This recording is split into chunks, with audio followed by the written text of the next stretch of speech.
Hello, Ninu, can you hear? Yes, Prajwal, you're audible. Maybe you want to put on your video? Yeah. Yes. Let's see. Yes, Prajwal. Hi. Hi.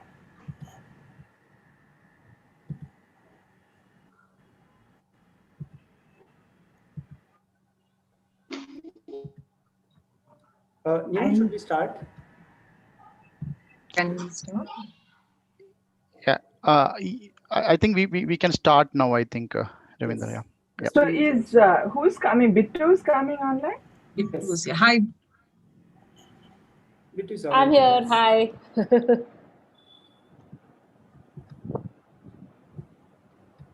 So Bittu's going first? Who's going first? I think you're going first. Oh. Okay. I have a bad internet. Okay, so all right. There's some issue with the internet, I see. Yeah, should I go ahead? Bad, please hang. No, it's fine, you know. It's fine. We are able to hear you properly. Yeah. Yeah. Okay. So Ravindra, we'll start, I think. Yeah. Yeah. So good evening, friends, and welcome to this second day discussion on science, technology, and innovation policy 2020. So we have 3 sessions today, starting with equity and inclusion, followed by technology development, and then international STI. So the format for the discussions remains same. In each session, we have 2 panelists, which is being moderated by another person. And each of the speaker will give their views for 12 to 15 minutes. And then we will have questions, comments from the audience, and further discussions on the said topic. So now may I request Ninu to kind of moderate the first session on equity and inclusion. Ninu.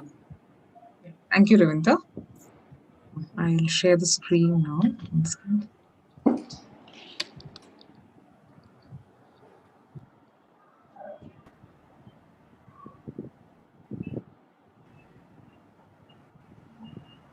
Can you see the screen? Yes. So this is the first panel for the day today, 4th panel. It is on equity and inclusion. We have 2 discussants, Professor Prajwal Shastri and Dr. Bittu Kaveri Rajaman. First, I'll give a brief overview about what the policy speaks about on equity and inclusion. Basically, at the outset, it recognizes that there is an inequitable participation in STEM when it comes to gender, social, regional, and economic. It says that there is a lack of inclusive culture in the practice of science, and incentives are inadequate, and institutional arrangements are inadequate. There is also a lack of E&I related indicators, frameworks, and having said that, they clearly say that there is a need to address discriminations based on, they identify certain parameters based on gender, caste, religion, disability, geography, language. And it speaks about both the need for institutional and structural transformation if we are to ensure participation, promotion, retention, and incentivization of both the excluded and marginalized groups. So, at the outset, there is a recognition that there is an equitable participation happening in the science, technology, and innovation. Now, having recognized the issue, there's actually this specific chapter which speaks about inclusion and equity and inclusion. Although in other chapters we find bits and pieces about ensuring equity. Now, having identified the problems, at least at the peripheral level, they try to suggest policy incentives, interventions at three levels. One is at 7.1, which speaks about mainstreaming equity and inclusion. 7.2, which speaks about institutionalizing equity and inclusion. And 7.3, which talks about assessing equity and inclusion. And at 7.1, mainstreaming equity and inclusion, it's the idea to mainstream equity and inclusion. The policy intervention mentioned here is that equity and inclusion should be added as a subtext to all the STI policies and processes. Then, when it comes to 7.2, which speaks about institutionalizing equity and inclusion, there are quite interesting policy interventions mentioned. 7.2.1, which speaks about creating inclusive culture, which says about equal opportunities for women and the women other marginalized groups in academics, enhancing women representation in decision-making bodies. It clearly identifies including LGBTQ plus in all conversations related to gender parity and ensuring their rights. It requires the institutions to provide special attention to the differently abled. And then when it comes to 7.2.2, it speaks about scaling up the networks for reaching out, for awareness generation, for mentorship, for attracting and fostering awareness and interest among these depressed communities. Then, when it comes to 7.2.3, it speaks about recruitment, retention, and promotion. All these points are with respect to institutionalizing equity and inclusion. And at 7.2.3, it says interesting points like in order to retain women in the workforce, it is important that we look into the academic age rather than the biological age or the physical age. It speaks about dual recruitment policy, flexibility in work timings, adequate parental leave, and that childcare benefits are to be gender neutral. And LGBTQ plus communities are to be entitled for spousal benefits. It speaks about daycare centers, and interestingly, even a provision of elderly care has to be made in the public institutions. Then, when it comes to 7.2.4, it is a point on institutional mechanisms, wherein there is acknowledgement of the need for sensitization, orientation, and counseling in the institutions, and also for strengthening the regulatory provisions for examining. For ensuring examination and inquiry of complaints, and also to ensure that disciplinary actions are being taken in case of any misdemeanor.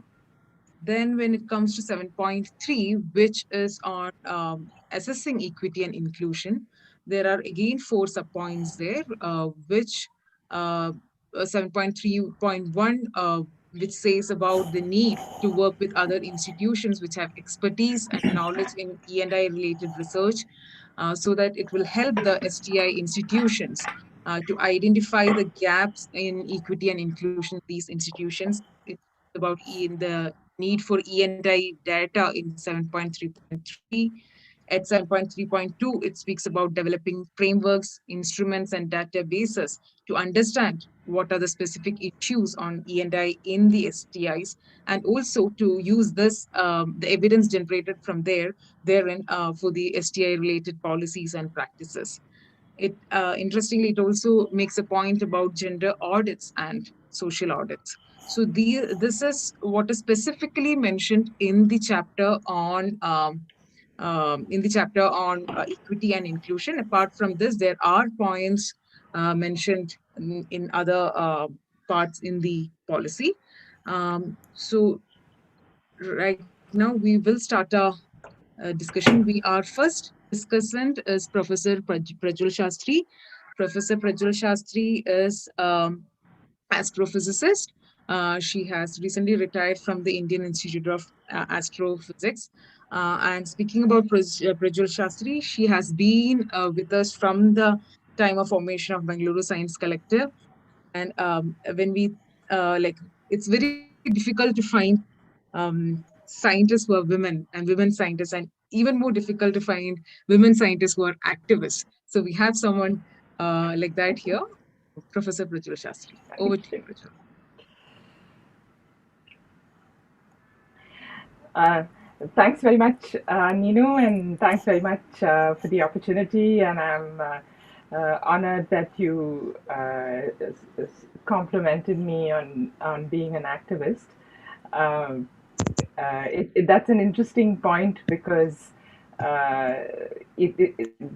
what is a compliment also depends on one's environment. So that is not necessarily a compliment in all environments that I function in. So I just thought I'd mention that. It is in some sense related to this whole issue that we are trying to discuss. So I want to start by a quote from H. Narasimhayya. I think it is appropriate in this event today to remember HN, which is what he was to many who knew him. HN was a physicist, rationalist, Gandhian teacher, public intellectual of the 20th century, who played a role in crafting Bengaluru into a science city, and he also became the vice chancellor of Bengaluru University. He said that if we do not destroy caste, then caste will destroy us. So, starting with that, I will talk about equity and inclusion, or actually the lack of it, along multiple dimensions. But I will draw upon the gender dimension a lot as an example because that is the dimension that I'm most familiar with and have experienced, whereas the other dimensions of caste, class, urban English speaking milieu, etc., am on the side of the privileged rather than on the side of the marginalized. But I think that while in some aspects the inequity and exclusion on the gender dimension are different from the inequity and exclusion that happens on the basis of caste, class, disability, religion, etc., there are nevertheless useful lessons to be drawn from looking at gender inequity mitigation, particularly because the males are together and interpret. So, as Ninu said, there are many things in this arena which are welcome in the draft STIP, and she's already listed some of them, including the mainstreaming of equity and inclusion concerns, the gender spectrum being acknowledged, persons identifying as LGBTQ being entitled to spousal benefits. That's very major. It's a very major positive step. As Nino said, also elderly care facilities being added. That's also quite it signifies a shift, shall we say? And the policy says there will be equal opportunity in academics for women, along with candidates from rural, remote, marginalized, differently abled people, irrespective of caste, creed, and race. But I think what is missing, even though it may be in the subtext, I think what is missing in the draft policy is the explicit acknowledgement that there are strong barriers to equity within scientific institutions, and these need to be addressed urgently. So while, of course, we need to do everything to encourage participation of all people in the science and technology enterprise. Even higher priority and the enterprise itself to mitigate the systemic biases and barriers within the enterprise by investing in educational transformation of the existing practitioners, the existing environments. So if the environments are welcoming, then people of all backgrounds will automatically be encouraged to participate. So we need to look at outcomes, which the policy has to some extent. So firstly, the metrics of participation. If participation is not proportional to a particular group in larger society, that means that there is inequity and exclusion. And this is acknowledged, so that is good. But further, as long as the productivity of an enterprise, which is the productivity of its participants, is dependent on the social background of the participants and is lower for people from the historically exploited and or marginalized groups, then it must be concluded that there is inequity and exclusion. So the common framework to address this issue is to attribute the cause of inequity and exclusion to the lack of ability or competence in the exploited and or marginalized groups, which in turn is attributed to their the very historical marginalization. So this sounds very logical. So then it follows that the solution has to be in bringing them up to par in ability and competence. But because it further follows that bringing up to par cannot happen instantaneously or even quickly, then we have to resort to reservation policies because it is, after all, the right of everyone to have access.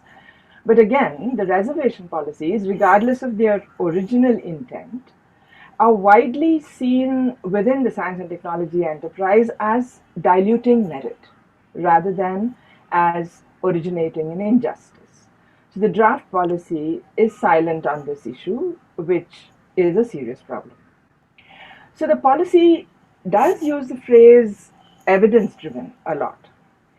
And what does the evidence tell us? So I'm most familiar with the dimension of gender in physics, and 20% of physicists employed in higher education, that is 20% of physics PhDs employed in higher education in India, which includes science research, are women, whereas the fraction plummets to about 10% in elite institutions, and even further plummets further in honor lists and governing councils and named lectures and so forth.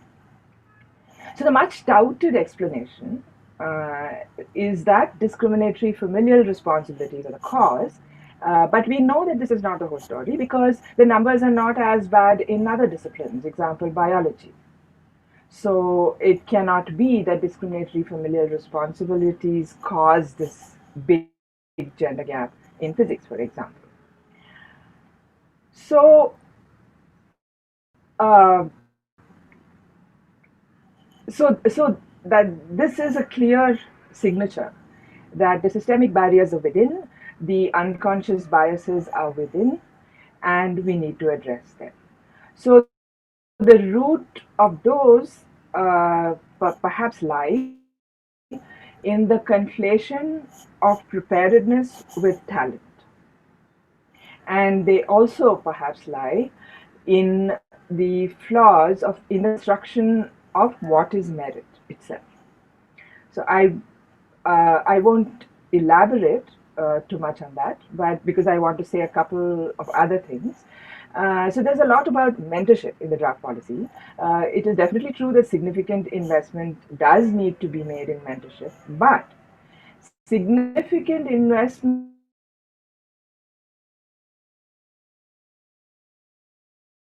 needs to be maintained and so forth in how to mentor.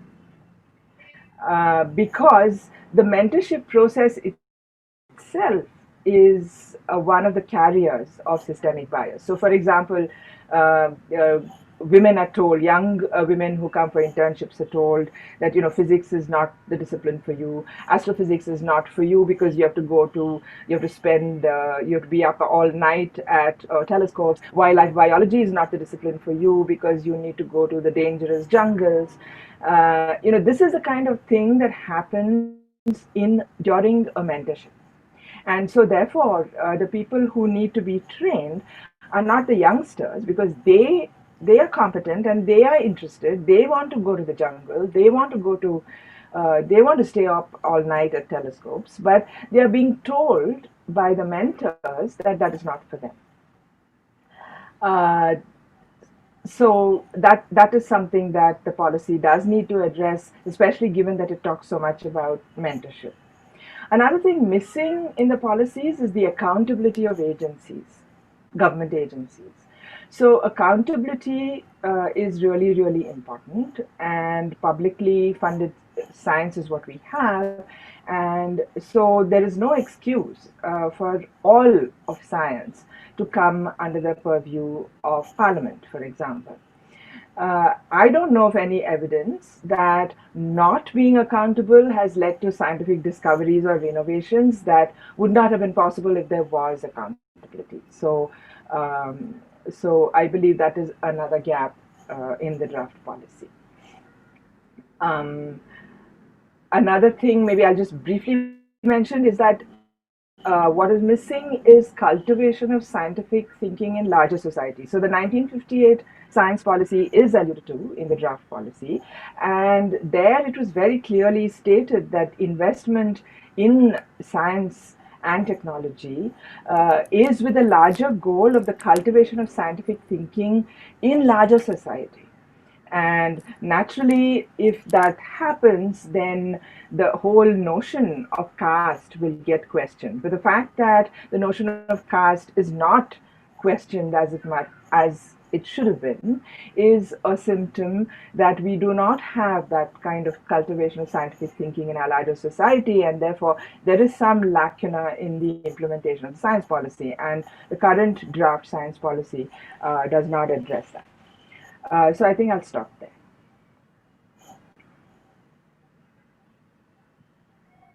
Thank you, Prachur. We'll now have Dr. Bittu. Dr. Bittu we'll take the questions later. Dr. Bittu is an associate professor at the Ashoka University. He's a queer activist, a neuroscientist, and our second discussant for the day, Dr. Bittu. Hi, thank you very much for this opportunity. I'd like to echo a lot of what Prajwal has said and add a little bit more to it, just to sort of provide some context. I think the policy has done a lot of laudable things with respect to explicitly, for example, specifying the inclusion of LGBT people, through thinking through some of the ways in which gender functions and trying to explicitly answer those. I think it is useful to have inclusion be sort of clearly outlined as one of the goals for the science technology, a policy around science and technology. Of course, our role is also to sort of provide feedback at this stage from the scientific community and ways in which the policy could, suggestions for how the policy could be stronger. And so I will largely focus on that in the course of this talk. But it doesn't take away from the fact that these are significant and really sort of laudable changes in science policy compared to previous versions of scientific policy. To provide context, today, 17th of January, is the anniversary of the death of a science student, Rohit Vemula, from the University of Hyderabad. Rohit was a friend of mine, a student, while I was an Inspire faculty fellow there.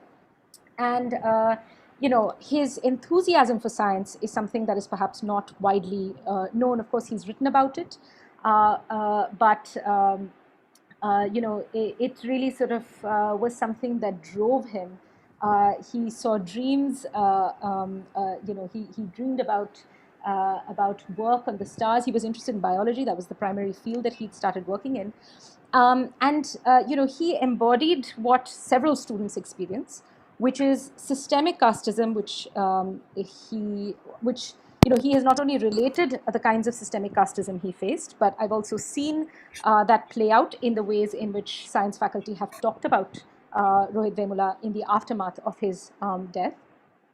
But also, and he'd actually moved on to studying the social science of who does science, how do the structures of exclusion operate in science, and that really is the kind of thing that is the kind of research and the kind of work that needs to go into this kind of section on inclusion in science policy. Of course, you have a situation in which somebody who is asking these kinds of critical questions then gets hounded by really opposing forces within the university. And in the context of central universities, not just the University of Hyderabad, but many central universities, for lack of a better word that describes the process, saffronization of science. And the saffronization is not just a direct attack on scientific temper and scientific rationale, which is both sort of cited as a goal of this policy and has been part of previous scientific policy documents. But in some sense, the document does not recognize the fact that this is now under attack in several scientific spaces. It's not just a process of the saffronization of science and pressure on science to conform to various goals that are driven by not just, I would say, the current ruling government, but the RSS, right? The world's largest, best organized, and longest running fascist organization with explicit sort of, goals that derive from the founders' admiration for the Nazis. But also, therefore, this is also something, unfortunately, that is upheld with a structure of intimidation, lies, and it's in the context of really the building being on fire. To sort of just reiterate that the building is not on fire is not sufficient. So I think that's the main worry about the policy, is that the language of the policy sort of commits itself to evidence-based science, but the worry is how it will play out in this context. So that is perhaps the sort of most alarming, or that's sort of the alarming situation we find ourselves in, and the hope is that this will actually play out in ways that support evidence-based science and in ways that combat the very real situation that several science departments in central universities and state universities across the country, the situation that they find themselves in. Secondly, I would agree with Prajwal that caste is one of those things that sort of is mentioned twice in the document. But the kind of thought that has been put into gender has not been put into caste. So, for example, there is an explicit addressal of things like mentorship with respect to gender, but not with respect to caste, and not just caste at this stage, especially given the specific forms of Islamophobia that are being inculcated by the RSS and the BJP. There need to also be explicit moves to counter Islamophobia and the ways in which that plays out in educational institutions. So around these aspects of marginalization, there need to be moves towards sort of mentorship structures. There need to be moves towards understanding the ways in which they in the sort of systematic and systemic ways in which these structures of casteism, Islamophobia, and so on work. The sort of highlights that have been given to promoting talented women scientists, promoting people who, holding up examples, ensuring, that women scientists are at the table with respect to decision making around policy, etc. These things need to be in place with respect to all aspects of marginalization, and that is, the kind of thought that has been put into gender, which is laudable, needs to be put into all of these other aspects of marginalization. So efforts to attract young women and girls and other excluded groups, it needs to be clear how those efforts will be put, how they will combat systemic casteism that's faced by students already at the school level, and Islamophobia faced at the school level. Just the lack of government schools in and operational and nearby government schools and quality education in government schools. How is it that this policy is going to address that? Which is one of the root causes of, this sort of mistaken assumption that if one starts assessing quote unquote merit at a college level after having provided a widely disparate educational experiences to people across classes and castes and religions, to then sort of, when you have unequal socialization, to then somehow pretend that assessments are going to test anything except inequality, right? That, I think, is a myth that must be shattered, and clearly shattered in all science policy. I, again, sort of laud the idea of flexibility in work timings and parental leave, which is gender neutral. And likewise, I think daycare, all of these deal with systemic aspects of exclusion that are faced by women. But the same kind of thought needs to be put into, and really in consultation with Dalit, Adivasi, Bahujan, Muslim, scientists out there. I also want to specifically, look at and examine the question of disability. The policy repeatedly uses a term popularized by the government, Divyangjan, to refer to people with disability rather than and differently able. These are terms that several activists in the disability community have found problematic. When sort of the policy says in 7.2.1, differently abled individuals, including Divyangjans, will be given special attention, and institutions are mandated to make structural and cultural changes for supporting such excluded groups. Again, the same kind of detailed thought that has gone into, and of course one can always do more with respect to the idea of specifically, I mean, the imaginations of cis women in science, the same kind of thought needs to go into and really consider, and one knows that these have entered policy only because of the work done by cis women in science. So, that kind of consultation and that kind of a space at the decision-making table must be done across marginalized groups. There's a line or two. I'll now come to sort of the main thing that I think I can sort of critique from a community perspective, which is the question of inclusion of LGBT persons. I think it's good, again, to have to specify LGBT inclusion, but really, if inclusion were done the way it should, the idea would be to really complicate the ways in which marginalization is referred to. So, for example, in any such policy, I would want every instance of women to say women and trans persons, to acknowledge the fact that marginalized genders are not limited to cis women, but refer to women and all trans persons, including people like myself who are trans masculine. There are specific changes that are required in curricula. Scientific curricula are hopelessly outdated, and therefore medical curricula with respect to the reality, the lived realities of trans persons. And there is a woeful lack of understanding of just even trans identities, around sexual orientation, and all of these. So these need to also enter curriculum. And it's also, there's a lot of references, many references in the policy to quote unquote brain drain, but again, important for people to really realize the ways in which discrimination affects brain drain specifically. In that, let me tell you that if a very large number of the LGBT persons, of the Dalit, Adivasi, and Bahujan persons, of persons with disability who have the opportunity to leave this country, and especially I think at this stage, Muslim scientists who get the chance to leave this country, they think this is something we have to do just to survive.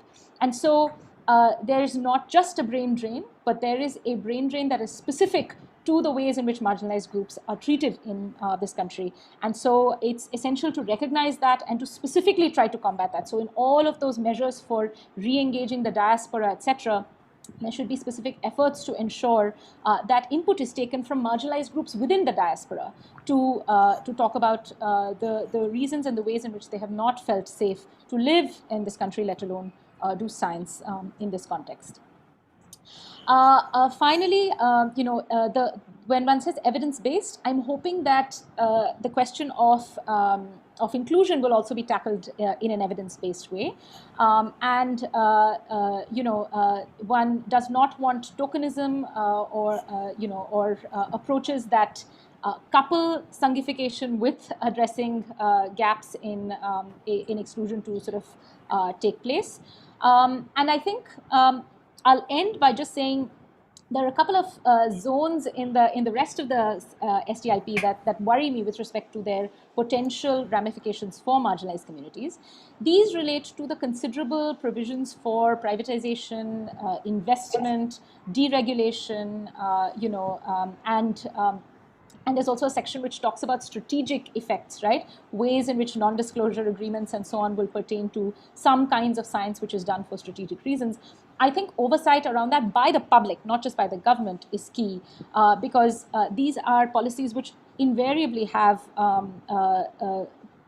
problematic effects on marginalized communities. And so, we have to remember that when one says strategic, the Indian armed forces establishment is deployed more against people within the geographic boundary within of India, right, than in actual exercises across borders. And so it's important to therefore realize that that strategic refers to potentially technology that will be used against, and deployed against marginalized communities within the boundaries of this nation. So these, I think, are the concerns that I have, and the suggestions I have for what can be changed. I'll end there. Thank you. Thank you, Bittu, for flagging those specific points there. I think we can have a discussion now. If someone wants to ask a question or put forth a point, please go ahead.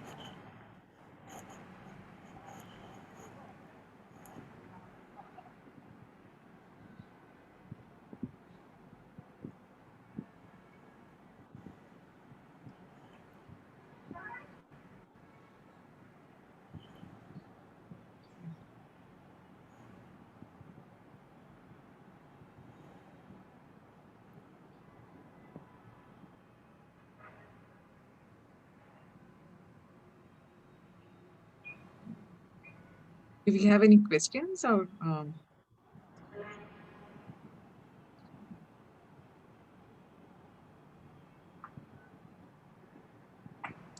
I'd generally like to make I generally like to make a suggestion that this process also include input from the many kind of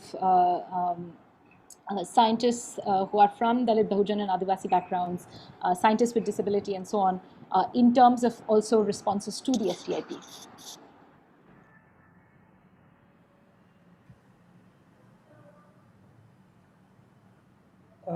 I think another observation that has been made regarding this policy is that people who are preparing it, they have not taken the input from, let us say, the philosopher of science or historian of science or people who are working in epistemology and so on, because those are the people who watch society, who observe society, and also see how the relationship between society and science plays out. So that's another area of concern, that it is just left to the technocrats and probably scientists to formulate this policy. without really engaging a large set of people who could have been also contributed a lot in many areas. So if do you have to comment something on those lines, either of the speakers? Yeah, I think that's a very important point. It is not just about what historians have said about how the science and technology enterprise has played out in the past, but it is also about involving them in the process. So this is becoming common in the West, for example, where a historian of science would be part of which is or a review committee which looks at scientific institutions. So in fact that's one thing I didn't say in my discussion that I meant to say it but missed out, that when it comes to actual evaluation of equity or inequity and exclusion within the scientific enterprise, the policy does talk about that, but the evaluation should be from third party units, not from within the enterprise. This is really important. And so there has to be explicit or specific evaluation as well as general accountability through parliamentary mechanisms and so forth. So the fact that a large chunk of the scientific enterprise is outside the purview of parliament is not healthy for the enterprise, I don't think. Yeah, I would agree.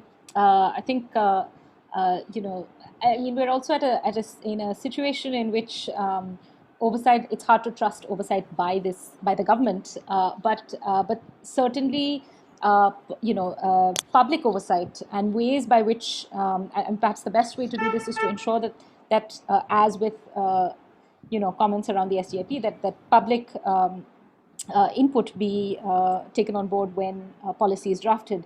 I mean, we're also in a situation where, again, in the country where we've seen several laws, including the farm laws, the trans bill, which deals with the trans community and so on, being sort of passed roughshod without sufficient input from communities, and when input from communities was provided, they were ignored, right? I think that's the sort of worry that we have. This is also a question that's shown up in the chat box from S. Krishnaswamy from AIPSN, which is, do you think the positive-looking recommendations will get implemented or are just for dressing? I mean, that's the big question. The big question is, how is this going to be implemented? The big question with the farm laws is, how is it going to be implemented, right? The big question with the trans bill is also, I mean, apart from the fact that it's unconstitutional and problematic, is how is it going to be implemented? So we see over and over again that things that are touted to be for the benefit of a community get implemented or even get conceptualized in ways that are harmful. So often the devil is in the details, and this document does not have sufficient detail on it in it with respect to most aspects of marginality and inclusion. Likewise, the question is also one of how implementation will happen. So, for example, there's a nice section in 7.2.3 subsection 4, which says the LGBT community will be entitled for spousal benefits to any partner irrespective of their gender. That sounds fantastic. What is the mechanism by which this will be implemented is the question, given that we don't, queer couples, we don't have civil rights of any kind within the legal framework of the country. So these are some of the questions that will need to be addressed. Can they be implemented in this way? What's the mechanism by which they will be implemented? One doesn't even have policies that allow for health insurance to sort of pass to accrue to partners. So yeah, it's a good question as to whether any of these will be implemented. Certainly, laying down norms for and more stringent guidelines would help. Rachel, do you have anything to say on this? The question is, do you think? Yeah. So yeah, to add to that, what Bittu said about SK's question, I think the more detail there is, the less it will be like dressing, because if it gets into the final policy, then specific cases can always invoke that policy and refer. So for example, it is so specific that spousal benefits will go to LGBTQ couples. That is a very, very specific thing, and so when it is so specific, it becomes easier for in some case where somebody is fighting for justice to invoke that clause and say it. But the problem is that the policy does not have that kind of consistent detail for all aspects. So, for example, on the caste issue, for example, when it's nice that to raise the whole context of Rohit Vemla and the University of Hyderabad, and a couple of us, including Ravinder and myself, who are in this event today, had visited the university and tried to talk to a whole bunch of people to kind of grapple with this whole issue as outsiders.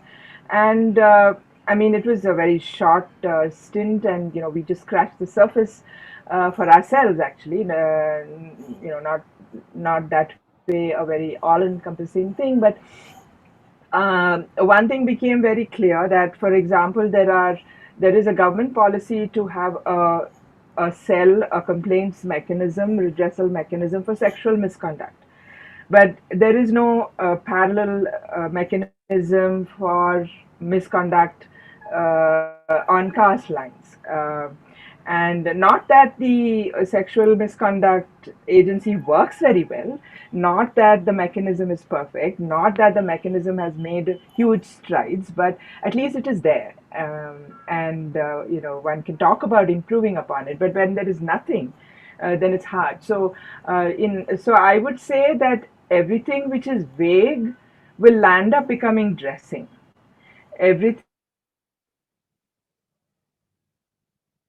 Anything which has variety, they might be useful because they can be invoked to fight injustices in specific instances. Okay, thank you, Prajal. We have another question. There's another question from, for bridging gap in gender. I think that has a very short answer. The answer is absolutely yes. No question. Although perhaps, certainly, I think it's more of an emphasis on also primary educational institutions dealing with gender inclusion and caste inclusion. These, I think, are essential at a very early stage. Sensitivity in schools, that's where dropouts begin. Like same thing. Like I would like to hear from both of you, like how in primary education, because you don't see anything mentioned about primary education in the chapter here, except for mentorship. Like, are there some concrete points that we could include, like the suggestions which we could put forth when it comes to like getting more? So I would imagine that. I would imagine that would come and not this policy. But one disappointing thing is that there is not enough said about how the educationists and the so-called science practitioners have to work in tandem. I mean, right now we work in very disparate ways. In fact, this point was brought up in the national conference we organized on gender equity in physics last year in the University of Hyderabad. And one of the physicists brought up this point that, even within physics, there is this stratification of researchers and then university professors and then college teachers and high school teachers. In fact, I, as a practicing physicist in a research institution, have hardly met any high school teachers within my work environment. I mean, the only reason I know a whole bunch of high school teachers is because of my activism with the popular science movement. So whereas this person, Pratibha Jolly, who's a physicist from Delhi, she contrasted it with the situation in the US, for example, where the American Physical Society works together with the American Association of Physics Teachers, and there isn't that heavy stratification and hierarchy which comes in the way of them working together. So this is I think important. But in school, for example, the roots are in school. What I'm wary of, however, is that there is a tendency to blame everything on the school, and then let the scientific institutions off the hook. But the point is that the systemic barriers persist from early school right through high school, through college, and right into even the elite scientific institutions. So it should not be that when we start talking about early education, we let ourselves, meaning people in scientific institutions, off the hook. So that should not happen. But yes, early science is very relevant. I mean, not just science. I mean, the biases and creep in all kinds. For example, in the India March for Science panel discussions, Professor Kaushal Pawar, who teaches in Motilal Nehru College in Delhi University, talked about how as a child she is of Dalit lineage, and as a child she wanted to learn Sanskrit, but her Sanskrit teacher told her that Sanskrit was not for her. So these kind of things creep in at every level. So that I agree.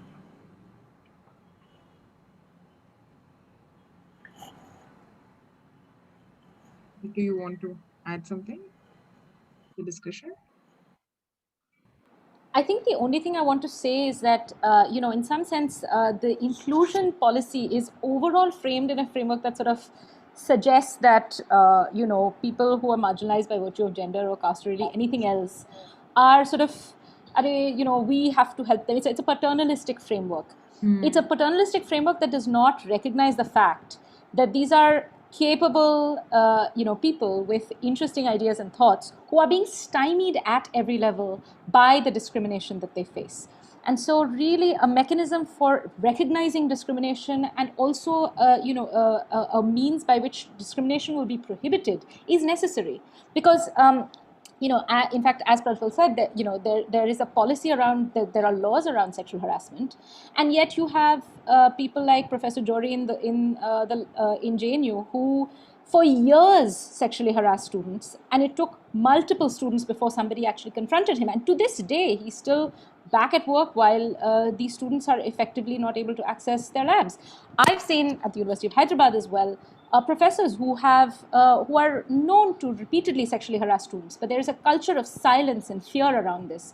And a lot of science, especially in higher educational institutions, are done in a culture of fear. Certainly in biology labs, essentially a professor has complete control over a student's life, not just over recommendations, but there aren't enough safeguards for a student who is facing discrimination by professors, by peers who are from stronger socioeconomic backgrounds than they are.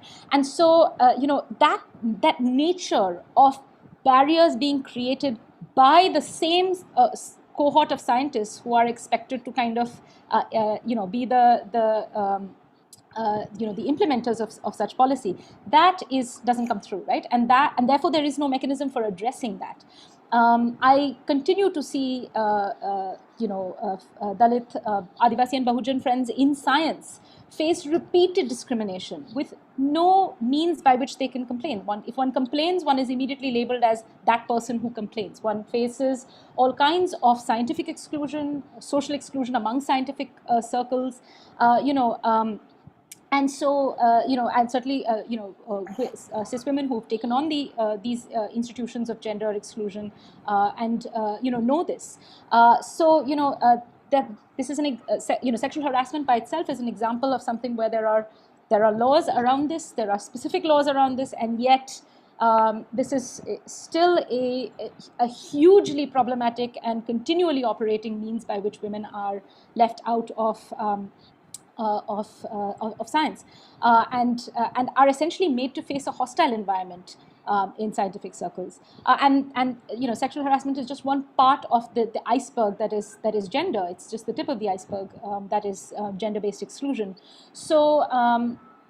There's all kinds of other stuff. There is women being assigned extra work. There is women being assigned pastoral care work. There are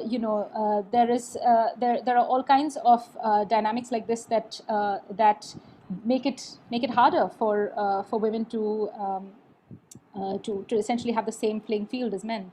So this is just to say that therefore the nature of such discrimination and the kind of teeth that are required for anti-discrimination policy to work, these need to be in place. We don't have strong anti-discrimination legislation in this country. In many ways, trans persons, actually, I faced a lot more social discrimination in the US for being trans than I have here. But anti-discrimination law is stronger in the US. For that reason alone, trans persons are able to sue if they face discrimination in the workplace, and that by itself makes workplaces more secure with respect to discrimination, even when social discrimination is stronger in the US. So I think that anti-discrimination policy is just weak overall in India, and it's weak in this policy as well. I think that's a crucial point. Like, that we need other laws to be strengthened as well. If and we anti-discrimination within this, it should be a component of every policy. Yeah. Any more questions? Yeah, or I suggestions? fully agree with that. Sorry. Yeah, please go ahead. I fully agree with what Bittu has to say. There have to be mechanisms, and it's not just laws, right? It's policies within institutions we're talking about. So there've got to be policies. They don't have to wait for law, or the law is already there.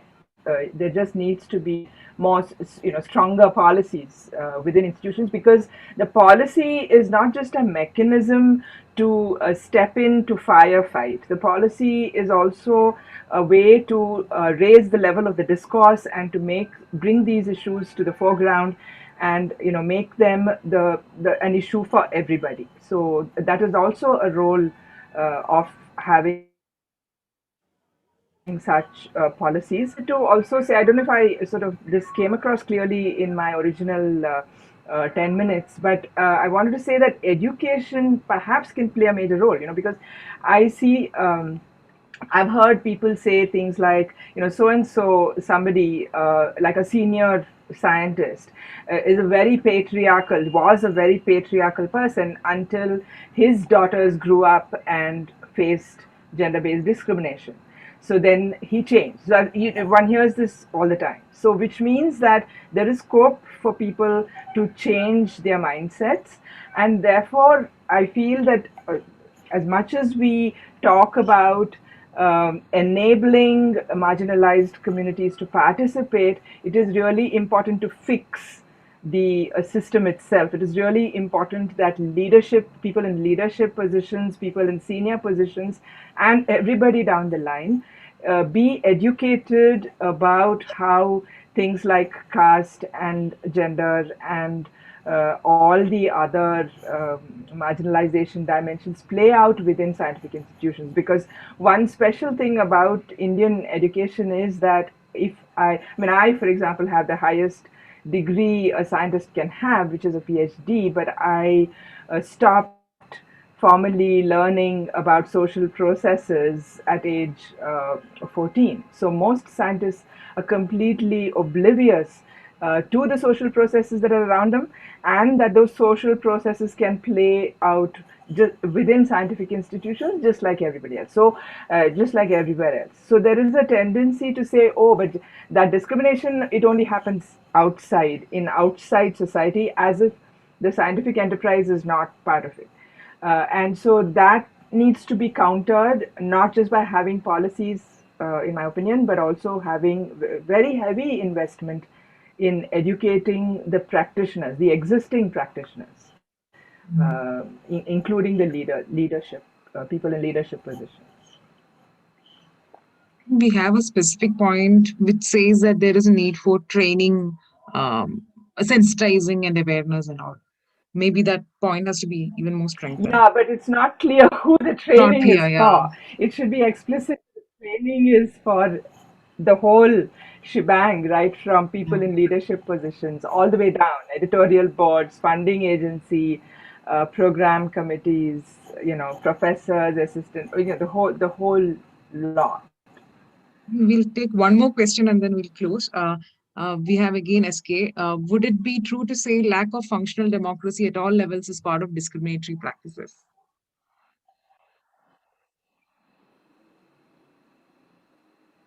Yes, I would agree with that. There is a tendency, for example, the sort of paradigm is that, in a scientific institution, you should do your science, concentrate on your science, don't bother about all these other things. And that sort of a mindset does lead to undemocratic processes. Like Bitu said, there is a fear is an undercurrent and the mode of functioning at many levels.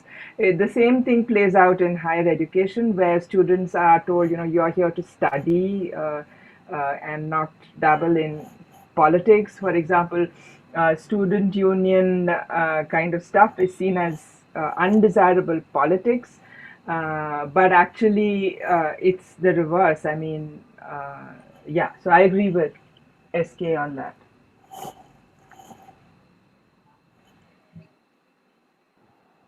Yeah, I would agree as well.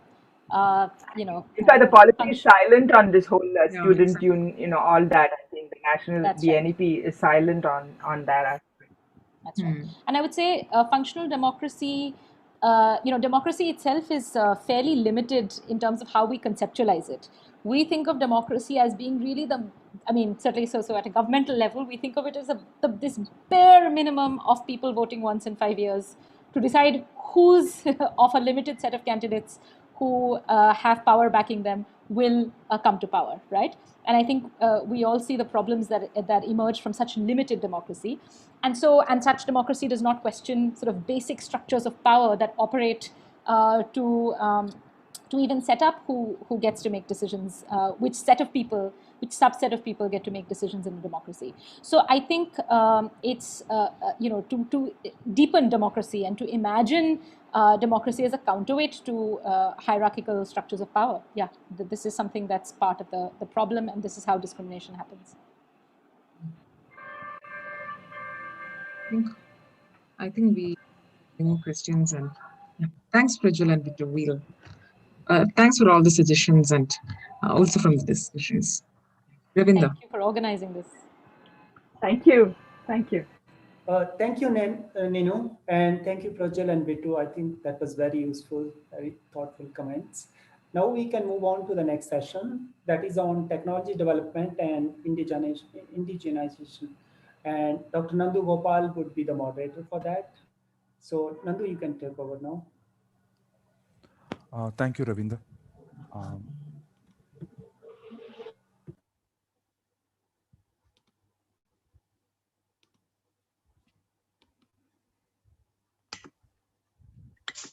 I hope my screen is visible to you. Yes, it's good. Great. Audio is fine. So, good evening, one and all here. So, we now move on to panel 5 of our discussion on the Science, Technology and Innovation Policy 2020. This particular panel will be focusing on technology development and indigenization. Right. Our panelists today are Mr. D. Raghunandan from the Delhi Science Forum and also All India People Science Network. It's always difficult to introduce Raghu because he wears many hats and he wears them with grace. So probably many of you who read Hindu Friendline or NewsClick would probably know him for the beautiful write-ups that he has put out there explaining complicated issues, whether it's about the Kyoto Protocol or the Rafale deal. He's a man to go, and he's a man who explains it to us. He's also known for more rigorous pieces that he has authored in journals like the EPW, where he writes focused on policy issues. But of course, he prefers to be known as someone affiliated with the Delhi Science Forum and the All India People Science Network, in both of which he has played an instrumental and defining role. So I would like to invite Raghu first. The next panelist that we have is Dr. Sandhipan Bakshi. Sandhipan is a research scholar with a focus on history of science and technology in India in the colonial and post-colonial period. He is interested in questions of technology diffusion, particularly in agricultural production, where he has some amazing papers published in this regard. A recent one, I believe, in 2019. He works for the Foundation of Agrarian Studies in the capacity of a director, and he has been actively involved with the activities of the Bangalore Science Collective. I would also like to invite Dr. Sandeep over. I hope both of you are here and you are ready with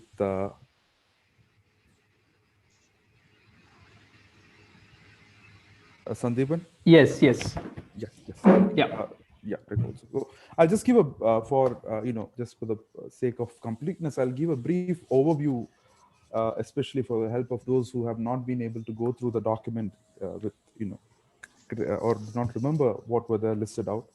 The technology development and indigenization section, which was section 6 in the document, mainly talks about technology indigenization around the idea of Atmanirbhar Bharat, the government capstone program that is talking about a self-reliant India.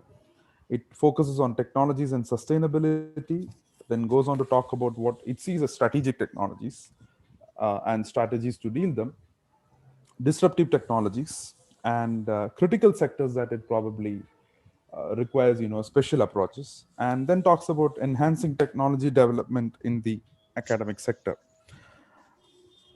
Some key points. The line of the document is pretty vague. I hope we can have greater clarity by means of discussion, because most of the document seems to be written in the future tense, where it seems to predict that something will happen, but not exactly, we do not have greater clarity on how exactly are we going to reach there. But it envisions a technology self-reliant India, and it says that where it is possible to have self-reliance, we should do that, and otherwise adapt technology, indigenize it, and it talks briefly about this. For someone, I'm someone with an academic background, and I'm particularly perturbed by this sentence, which talks about fostering a culture of industrial work by faculty and students.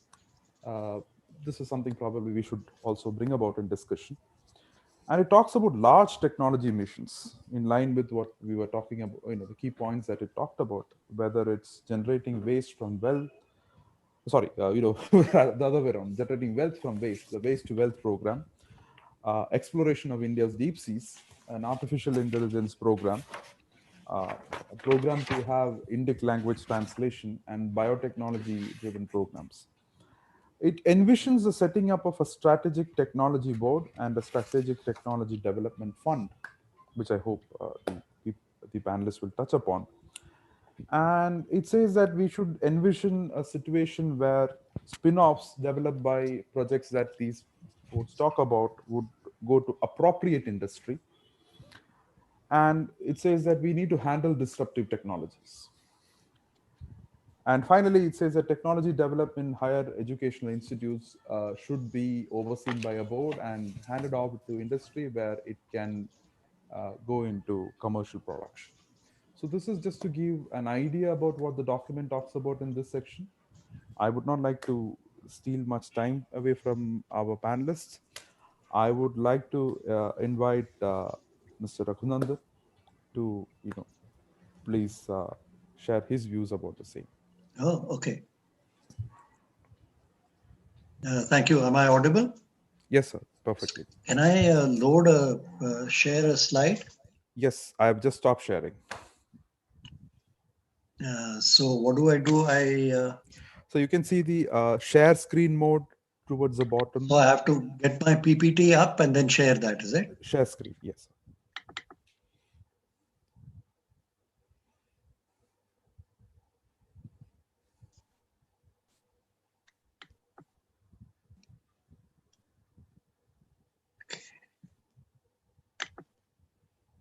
Okay. Where is share screen? And for the audience, you can always type in your questions into your chat box. After both of them have presented, we can go through the questions. So in case you have doubts or questions or queries, yes, we can see your screen. I need to get into full screen, right? Right. You can just press, I guess, F5 in this, and you should be in. Right. Yes. Perfect. Okay. Okay. All right. Yes. Thank you to the Bangalore Science Collective and to all my friends here, to Sandhipan and others. I thought Sandhipan would go first and give me a bit of a break, but fine, that's all right. I'll kick off. as was mentioned in the, hello? Yeah, it's audible. It's fine. Please go on. Yeah, no, I was looking for the next slide. Yeah, fine. So I'll restrict myself to a part of this chapter, if you like, because it covers a lot of ground. And for those of us who were present yesterday, you would also recall that many of the participants had mentioned that there's a lot of repetition, there is a lot of wishful thinking, normative statements, ideas that could have been done whether or not you had this STIP document. This chapter 2 is full of that as well. But I thought there were 3 or 4 salient sections which called for a special commentary, because I find myself struggling ever since I've been going through this document. If we are to respond to the government on this document, and a couple of presenters yesterday mentioned this as well, we don't know how much good that's going to do, given the way government has been responding to responses of the public on a variety of issues. I remember being one of the co-authors of our People Science Network's response to the government on the environment impact assessment proposal of theirs. Something there seems to have happened, because there's silence on that side after all the public responses that have gone in. But there we had done a point-by-point sort of reference, because we thought that was required, because this was a live EIA procedure which would govern actual environmental clearances and so on. So it may have specific effect if we gave a point-by-point. I am beginning to have second thoughts about whether this STIP could be handled the same way. Does it really require a point-by-point commentary from our side, a critique from our side, or should we stay in a generic sort of mode? So keeping that in mind, I've just focused on a few what I thought were salient features. The first aspect that I want to discuss is, in overall terms, the STIP has sort of been written as if it's in a vacuum. There's a science and technology policy and innovation policy to be thought of, but it is being thought of without reference to where we are today. I'll come to that. But also it's being formulated as if it is not a part of a larger developmental vision, a larger economic vision, and specifically a larger industrial policy or vision. It's as if while the rest of industry and the economy go on as they are, suddenly the scientists and the technologists will be doing something new which will result in these big changes going forward. So I find that a particularly weak or defective way in which to formulate a science and technology and innovation policy. And given the fact that perhaps it has been authored largely under the aegis of the principal scientific advisor and some parts of the technocracy or the science administration, maybe that has caused this kind of a blinkered vision of what constitutes science, technology, and innovation policy outside of a framework for the economy and the industrial landscape as a whole. I also found it peculiar that this chapter in particular, which touches on this, sounds interestingly enough as if it is written in the 1980s. The general tenor is one of import substitution, adaptation of technologies, and I'll explain that as I go along. There is also no context setting of where is Indian science and technology today. where is it headed? If we are in business as usual today, where is it leading us? And therefore, what are the needs that we feel to bring about changes in the science and technology and innovation landscape?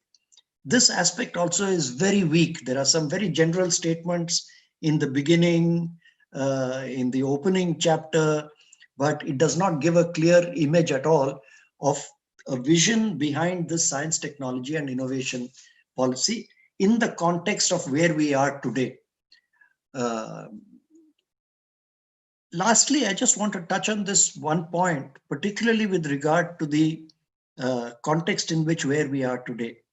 To my mind, the context setting for an STIP lie in the fact that having made big strides in industrial policy, in industrial development, and development of our scientific institutions, including in strategic spheres, etc., during the 50s, 60s, leading into the 70s, we missed the bus in the 1980s. So economists like to call it the lost decade in India.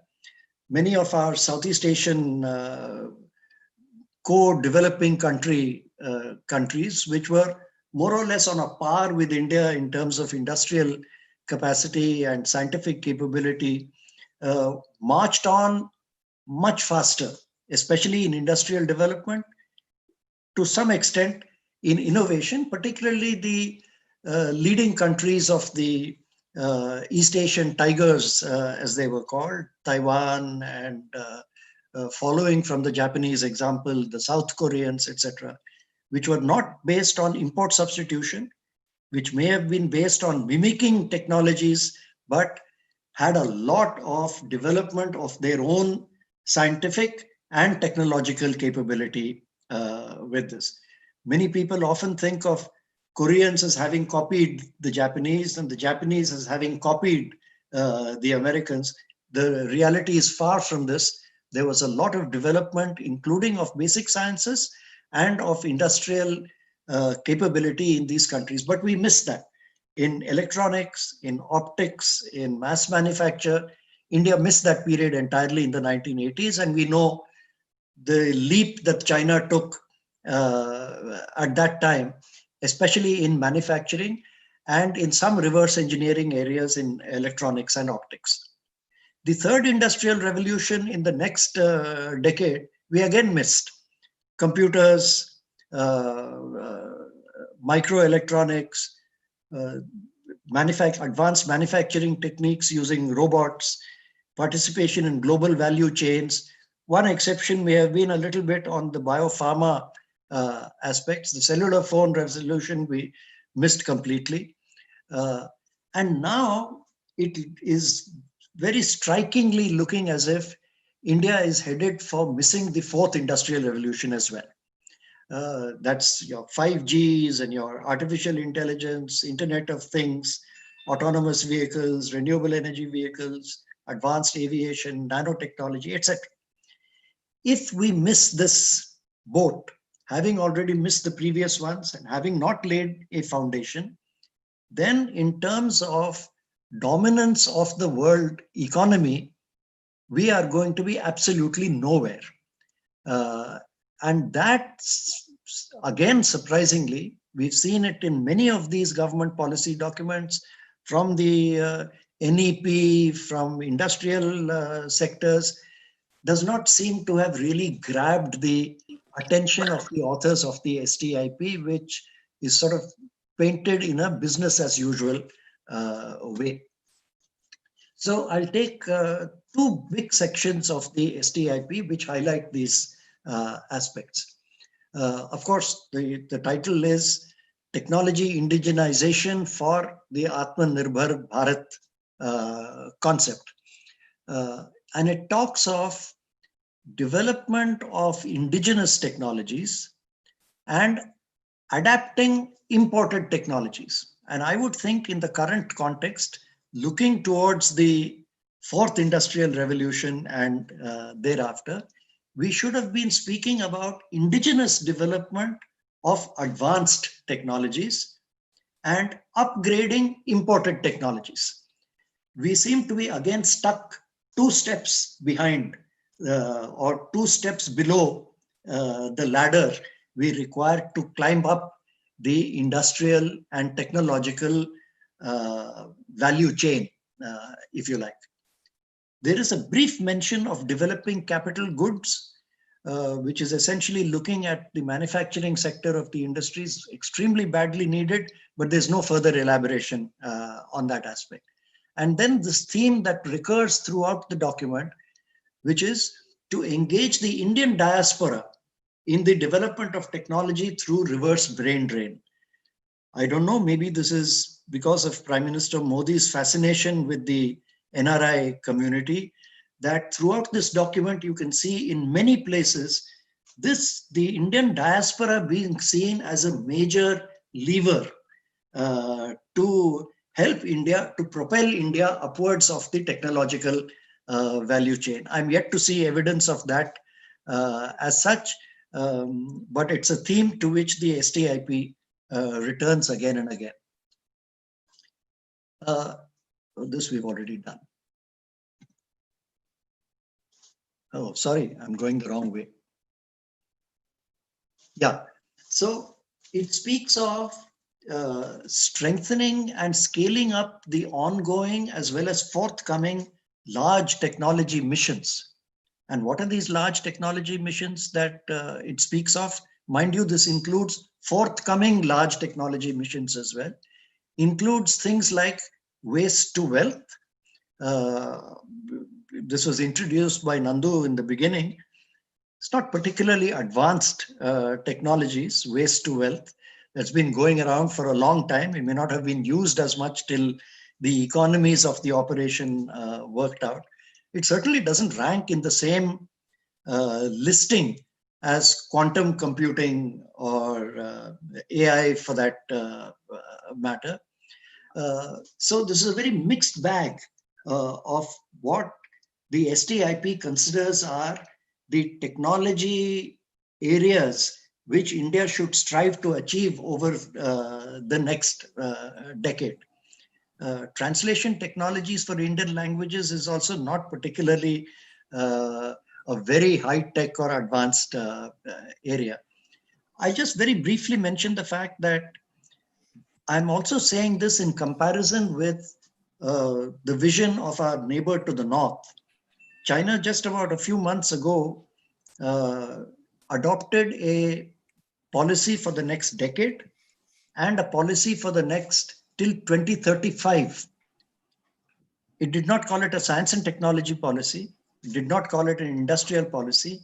It called it a national policy, which was to strive to become global leaders in 10 odd technologies, which included AI, IoT, etc., emphasizing that this means Chinese capability to lead these technologies, not to be one of the main producers, but to lead them by setting standards for these. And it said this would be required because in the years and decades to come, the ownership of these technologies will decide the position of the country in the global scale, in the global scenario. Part of the STIP in places touches upon India aspiring to global leadership role in some technologies. A vision of this nature is not visible in the document, as was seen in the China document. But I'll come to that maybe some other time during discussion or elsewhere. Oh, again, I've gone up. Yeah, so the second leg of the STIP in this chapter is it's premised upon an assessment and an understanding of societal needs, keeping in context evolving solutions to people-centric problems. Now, I didn't understand this. If you just listen to what I just said about China and a vision for the future of their economy, of their society, and therefore of their industrial base and the science and technology inputs that have gone into it, I didn't understand what this meant of by understanding our societal needs and keeping in the context evolving solutions to people-centric problems. I think there is a fundamental misunderstanding here of what science and technology actually does. It reminds me, in his first term, Prime Minister Modi had called a meeting of all the directors of CSIR labs and various other scientific institutions and departments, and told them, you can keep doing your research, whatever you do, but one thing I want you to do, top priority, is to solve the problem of hunger in our country. And like I said, I think there's a fundamental misunderstanding as to what science and technology is expected. Magic pills to eradicate hunger or magic pills to deliver drinking water are something which I think are not the main goals here, nor are they the most advanced areas purely of science and technology which require to be harnessed. And how does the STIP propose to do this? By the sharing of work between collaborating agencies, technology institutions, and industry. Now, we've been hearing this ad nauseum for the past 50 years, and I would have loved to hear in the STIP some analysis of why this collaboration is not taking place today, what are the obstacles, and therefore how are we addressing how to overcome these obstacles. This is again a point that came up repeatedly yesterday, that we hear these phrases which are standard, which we all know, it needs to be done. Why is it not happening is a question that's not asked and therefore is not answered in the STIP. Interestingly, the STIP says this should be done by funding raised primarily from the stakeholders, that is, from national labs and the private sector. Now, we all know the snail's pace at which Indian R&D expenditure has been climbing as a percentage of GDP, still under 1. Out of that, more than 70% is from the public sector. Out of the remaining, a few are those private companies, multinationals, IT sector, pharma companies who have come to India and set up small R&D labs here to help them with products. Industry is not interested in India in investing in R&D. That has been seen time and again. And the more the Indian government encourages FDI in industry, 100% FDI in industry, then they no longer are Indian companies interested in investing in enhancing Indian industrial or scientific capability. So I think that's a non-starter unless you have a very different landscape, not just in science and technology, but also in political economy that we talk of. And then the document goes on to say that indigenous technologies will also be promoted, even if better technologies exist internationally. Really? I mean, what do we want to do? We want to have a second-class locomotive which is indigenously designed, or let us now again invent an ambassador car, even though better cars are. Which decade are we living in doing this? What vision of Indian development or economy or even scientific and technological capability are we looking at? Maybe there is some shadows of the old idea of a protected Indian market, which seems to be haunting the ruling dispensation these days. Maybe that's behind this idea. And then the other method for indigenous technology development is to identify imported components and based on that to develop indigenous products through industry, academia collaboration as a way of promoting indigenous technologies. Sounds like something out of then Prime Minister Indira Gandhi's import substitution strategies of the late 70s and 80s. The document then also says that Indian PSUs and private industry should help to bridge this gap between the lab and indigenous manufacturing capacity. Again, as I've said, Indian PSUs and private industry operate at two different levels in terms of science and technology capability. And this proposal is being made at a time when the government is engaged in systematically dismantling private sector enterprises, emasculating private sector enterprises who used to be at the edge, leading technologically capable institutions of our country, divesting them, disinvesting, or outright privatizing them. If Indian PSUs are thus strangled and private industry is not interested, then which pipe dream does this STI policy try to sell to us? And then there is, following on that chapter of indigenous development of technology, the next section in that chapter talks about technology indigenization, which sounds to me like the old concept of you buy something from abroad, you reverse engineer it, and then make your own.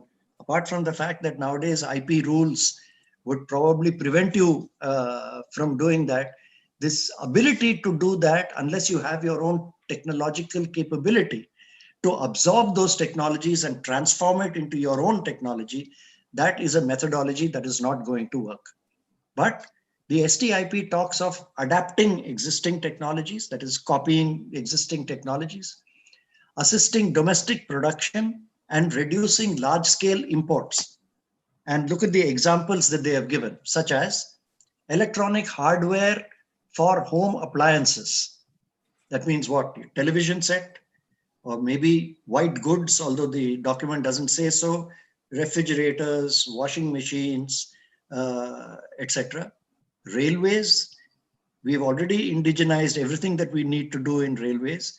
Railways are capable of doing more provided they are allowed to. When the railways tried to make advanced locomotives, the government deliberately stopped that project and went for a global tender and invited foreign companies.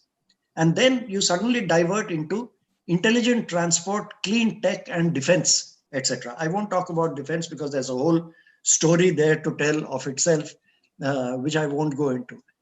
But look, the point is, all these areas which are spoken of, electronic hardware for home appliances and so on, they are all owned. If you look around you in your own houses, you will find all white goods today. Refrigerators, washing machines, microwave ovens, etc., are all made either by large Korean, Japanese, and now Chinese companies in this country, or the Indian companies who used to make them have all entered into long-term collaborations with foreign partners who have brought in all the technologies into this country. So those products, in a sense, cease to be Indian products.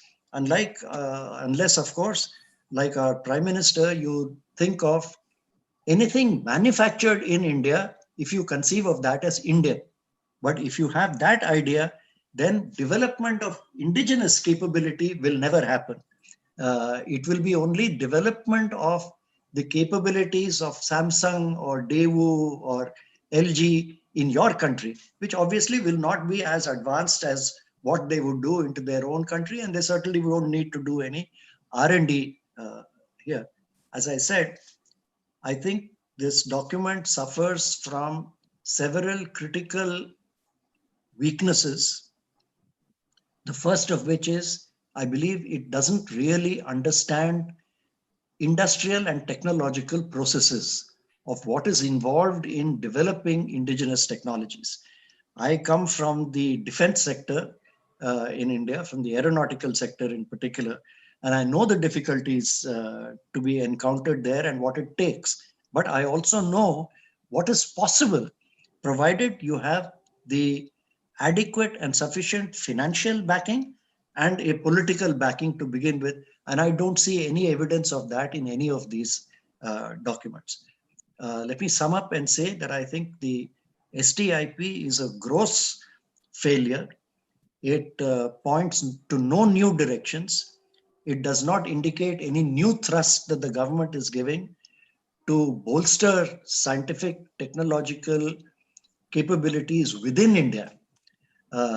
Not India acting as a host for manufacturing industries set up by non-Indian entities, but our ability to develop our own technologies, to advance science and technology and capabilities for developing these within our country.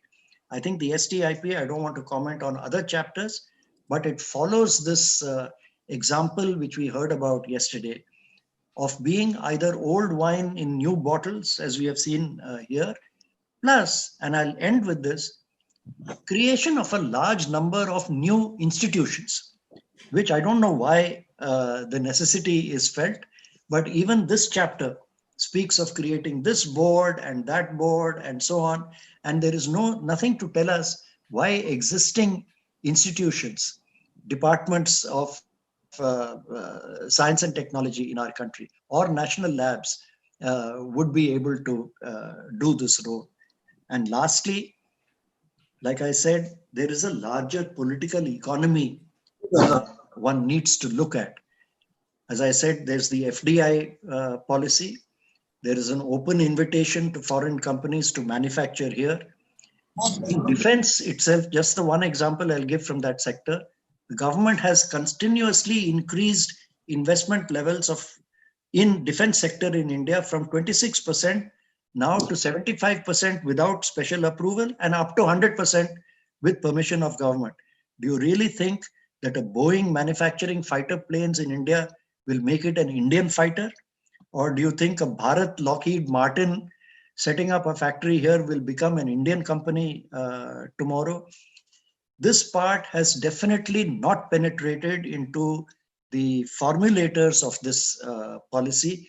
And unfortunately, I think given the tenor of this document, India is stuck with limping along and falling way behind in the fourth industrial revolution. And the great dreams that we have of becoming a developed country and a $5 trillion economy now rests completely on the shoulders of multinational companies and foreign companies with manufacturing bases in India. Thank you very much. I'll stop there.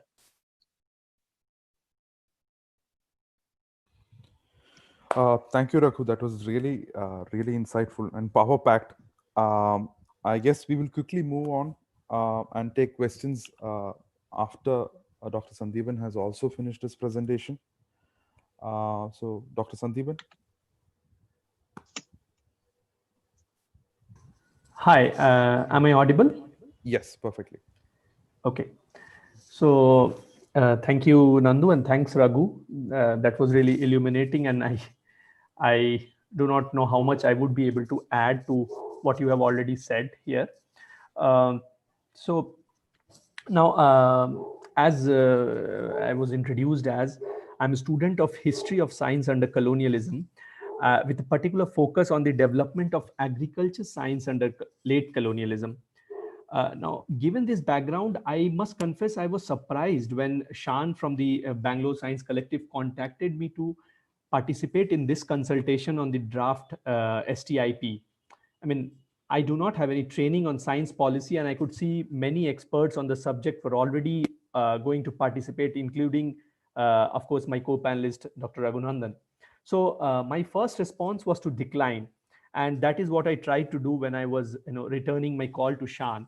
And it is during this conversation that he conveyed to me that he expected me to focus on this idea of traditional knowledge systems, as also perhaps a little bit on this idea of grassroots innovations that seems to have found a prominent place in the policy draft. Now, during my research, I have examined and critiqued the idea of revivalism that often colored the Indian views and responses to the coming of modern science, a strain of thought that often argued that the use of traditional knowledge was a way to develop. Now, it is perhaps this line of work that encouraged the Bangalore Science Collective to invite me to speak here today, because the STIP often repeats that it will emphasize and promote traditional knowledge systems. So, I am perhaps here to claim that the policy is, not just set in 1980s, as Raghu was pointing out, but perhaps it also draws elements from the 1920s. So, I start by thanking Bangalore Science Collective for giving me this opportunity. And now to begin with, this inclusion of this, traditional knowledge systems in the policy document is itself quite a surprise. While I would certainly appreciate if history of science as a subject and a discipline were to be promoted, where we could critically and empirically analyze the different systems of knowledge that existed in, say, pre-colonial India, or say further back in history, and how they evolved and changed with the society. I mean, we do not have a single university or a university department that with a focus on this subject matter in India. But an STIP document I could have never imagined would be a platform appealing to study and build upon traditional knowledge systems. I was told to look critically at the idea of technology development and indigenization, which is the chapter 6, as Raghu also was deliberating upon. And my particular mandate, as I mentioned, was to look at the idea of promoting traditional knowledge systems as a step towards achieving Atmanirbhar Bharat. So, as many of you have already noted, since yesterday we have been listening to this, that this policy document is of such a general nature that anything and everything fits inside.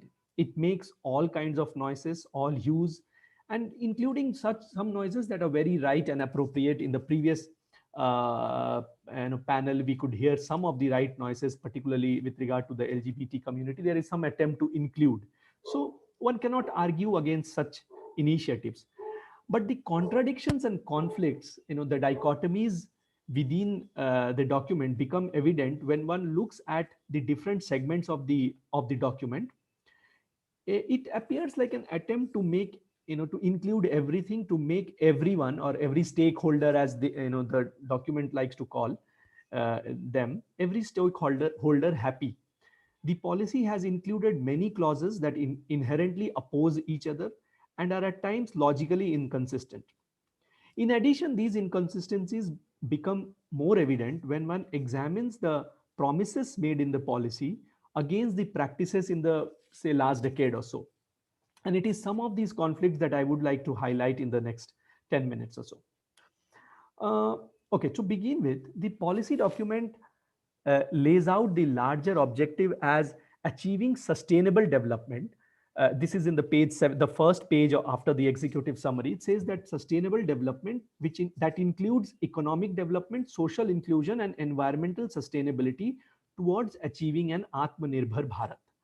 Now, yeah, okay. So these are indeed respectable objectives, and it is satisfying to see that the policy designers see, economic development, production and productivity growth, equity and social justice, and concerns about environmental sustainability as not inherently contradictory.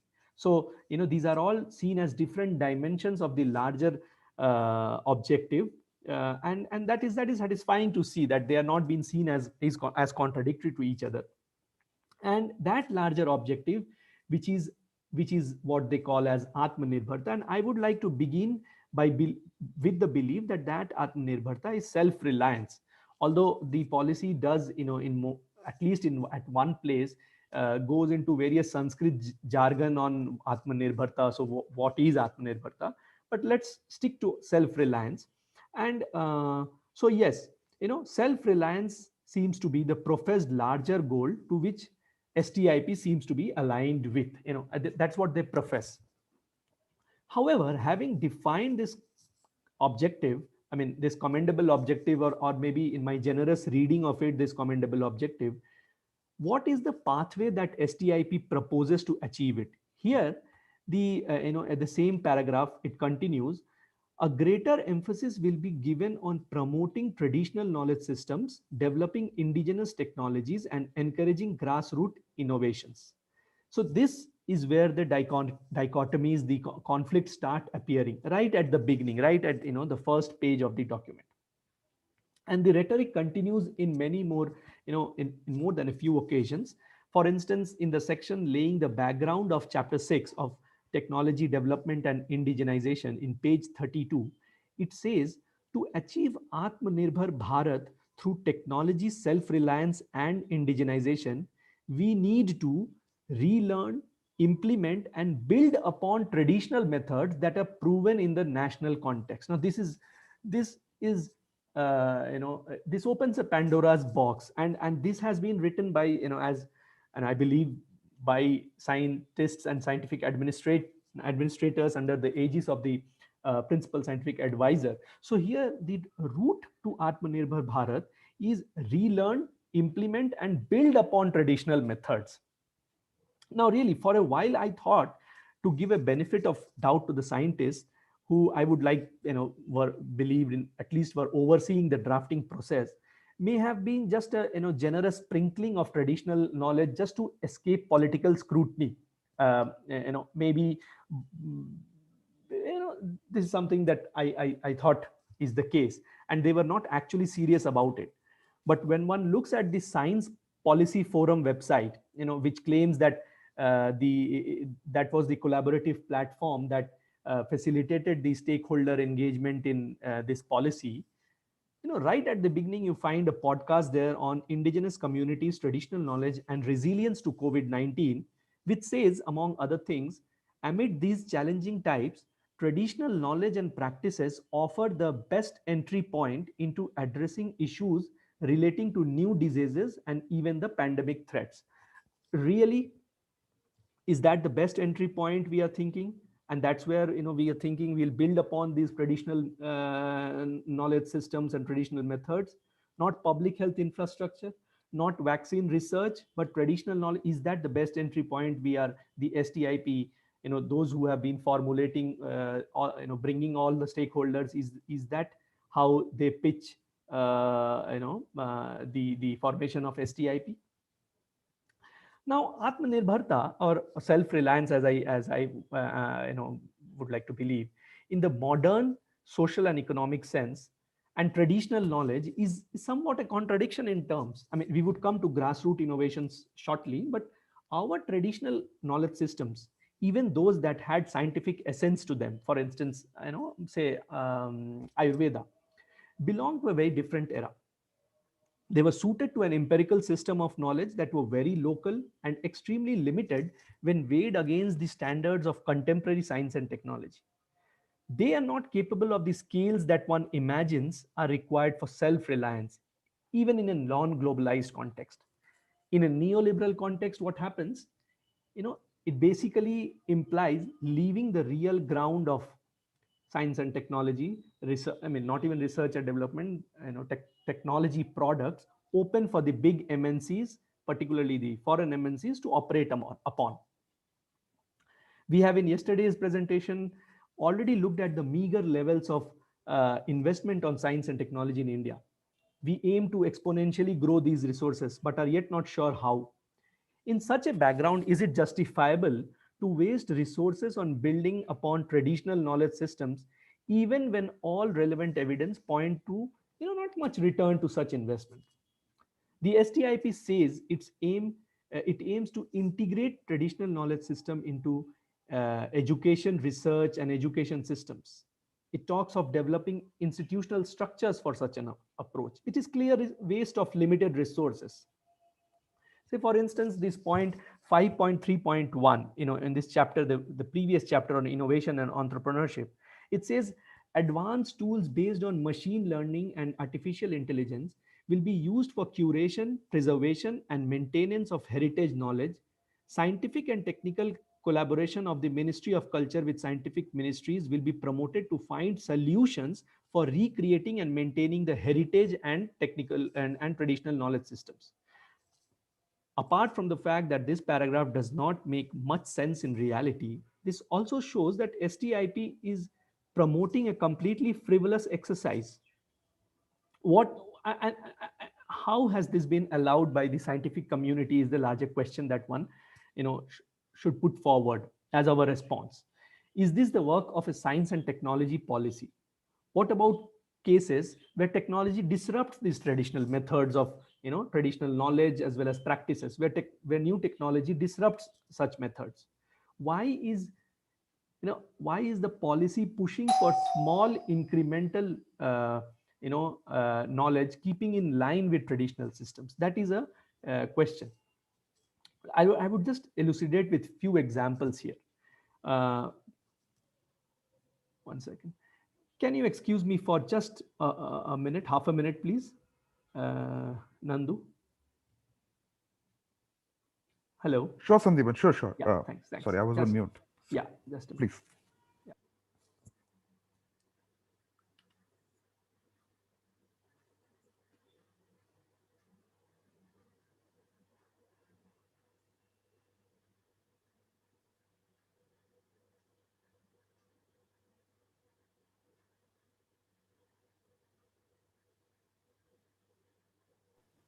Yeah. Okay. I'm sorry for that. Yeah. So I would just take a few examples here. Ayush in healthcare and ZBNF or other alternative or traditional systems of cultivation.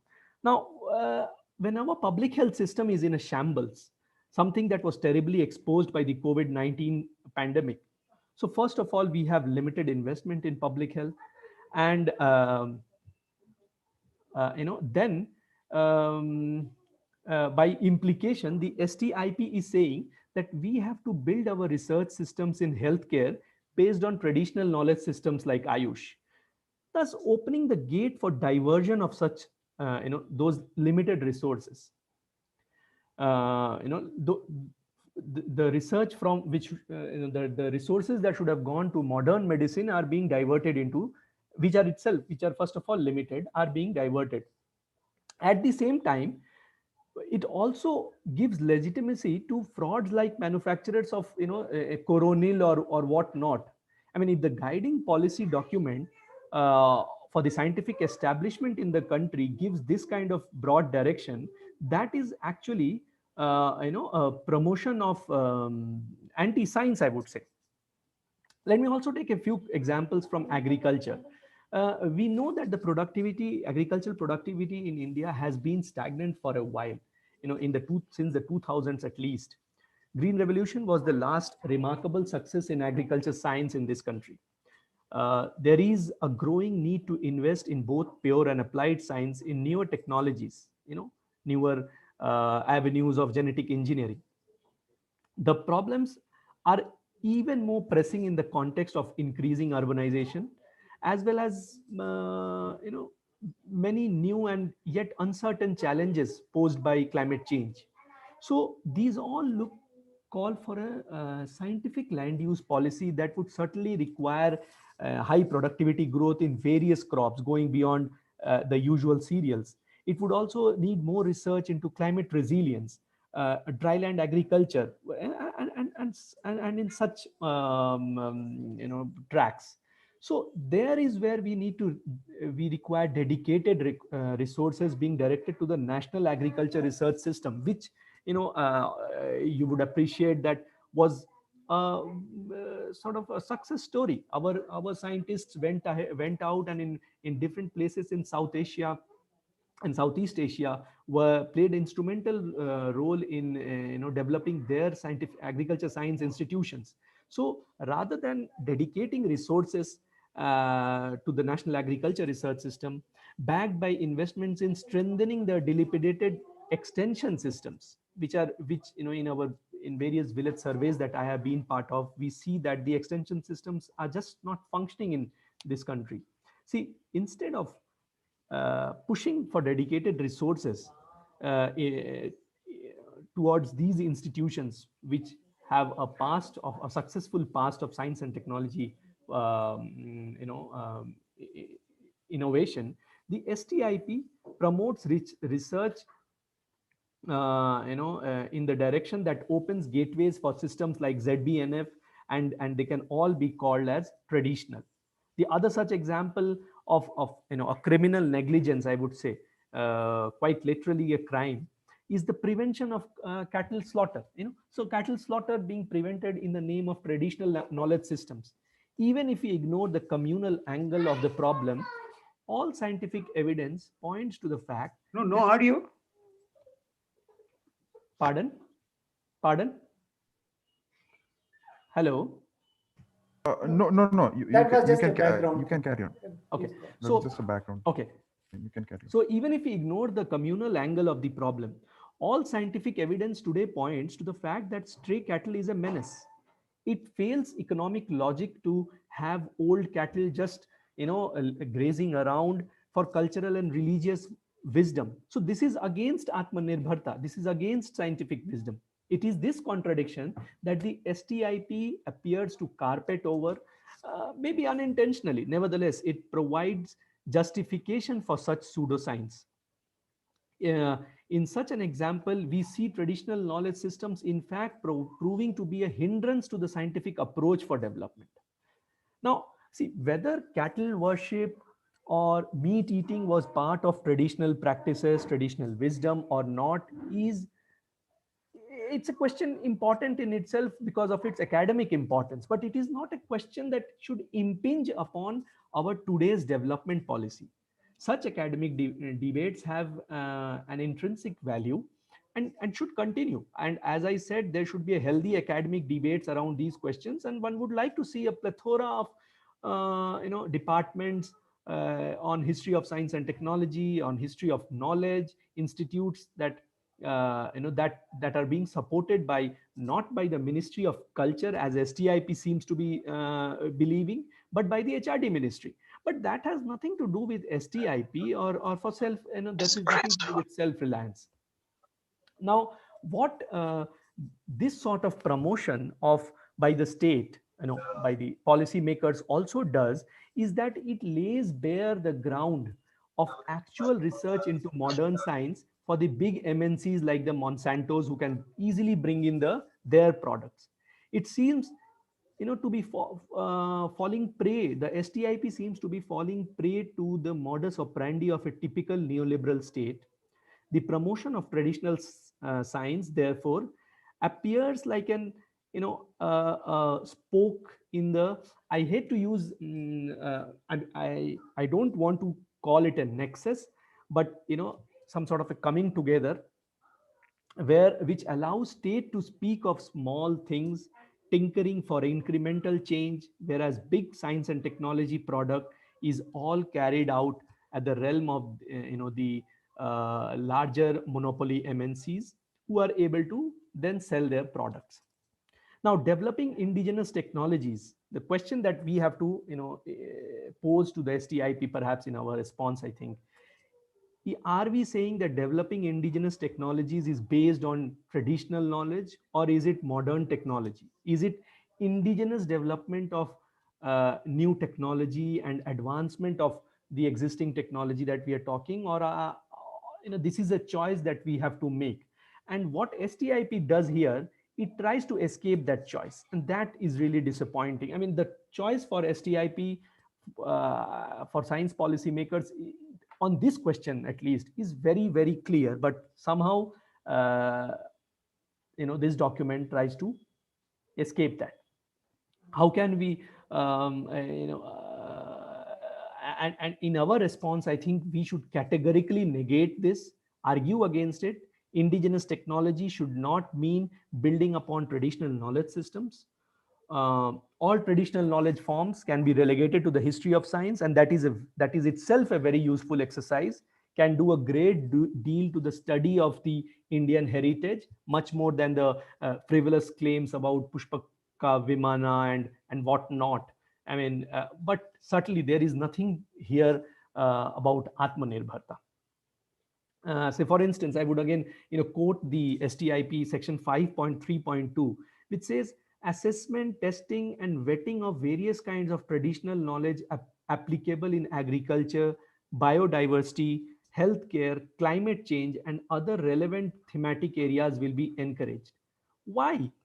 What is the thinking here? If we want to assess traditional knowledge for the scientific content in it, what is this, what essentially it meant, who were, what did different socioeconomic classes consider when they looked at the contemporary science of that period, there should be specialized centers for that, but that is nothing to do with self-reliance. On the whole, therefore, on the aspect of traditional knowledge system, I think STIP is diversionary and will eventually encourage pseudoscience as well, and will also prevent genuine inquiry into traditional knowledge systems, and it should be outrightly rejected on this aspect.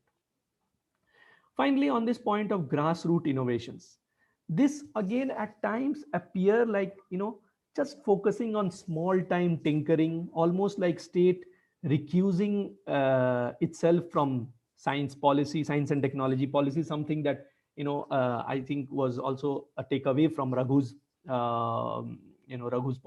presentation. It is another instance of state avoiding responsibility, aiming for some incremental knowledge involving local communities. Say, for instance, the clause 5.3.4 says the grassroots innovations will be supported for registration, claiming the IPR, filing of patent, or any type of legal claim with the help of HEIs, training for marketing their innovations, establishing startups and market networks in the territories of tribal hamlets, and placing adequate systems for quality control and standardization will be developed to support grassroots innovations. Very nice. I mean, it's all it's all important, but it sounds more like a Tata Trust project. I have all respect for that, but where this is not the kind of scale that I would like to imagine that STIP should deal with. This again 5.3.9 says research efforts will be encouraged for developing cost-effective technologies and encourage grassroots innovations to reduce drudgery. Grassroots innovations to reduce drudgery. What about thinking of completely mechanizing the waste management, the sewerage management system? That will perhaps done under after 10 years, after some time, we would see that happening under some smart city project where a Japanese or a German MNC may be in a PPP mode doing that. So while we keep speaking of small innovations to reduce drudgery bit by bit. So this may be just another ploy to limit the public science efforts to small scale enterprise, while leaving the big ground for the foreign MNCs, maybe a little bit also Indian MNCs, I would say, but MNCs. I'm not discouraging the importance of and the possibilities due to grassroots innovations, but that is really a very small scale that and may act as another diversion.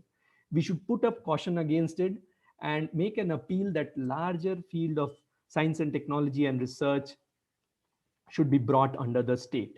So that brings me to the larger conclusion that I draw from my reading of the STIP, and particularly these two chapters. Uh,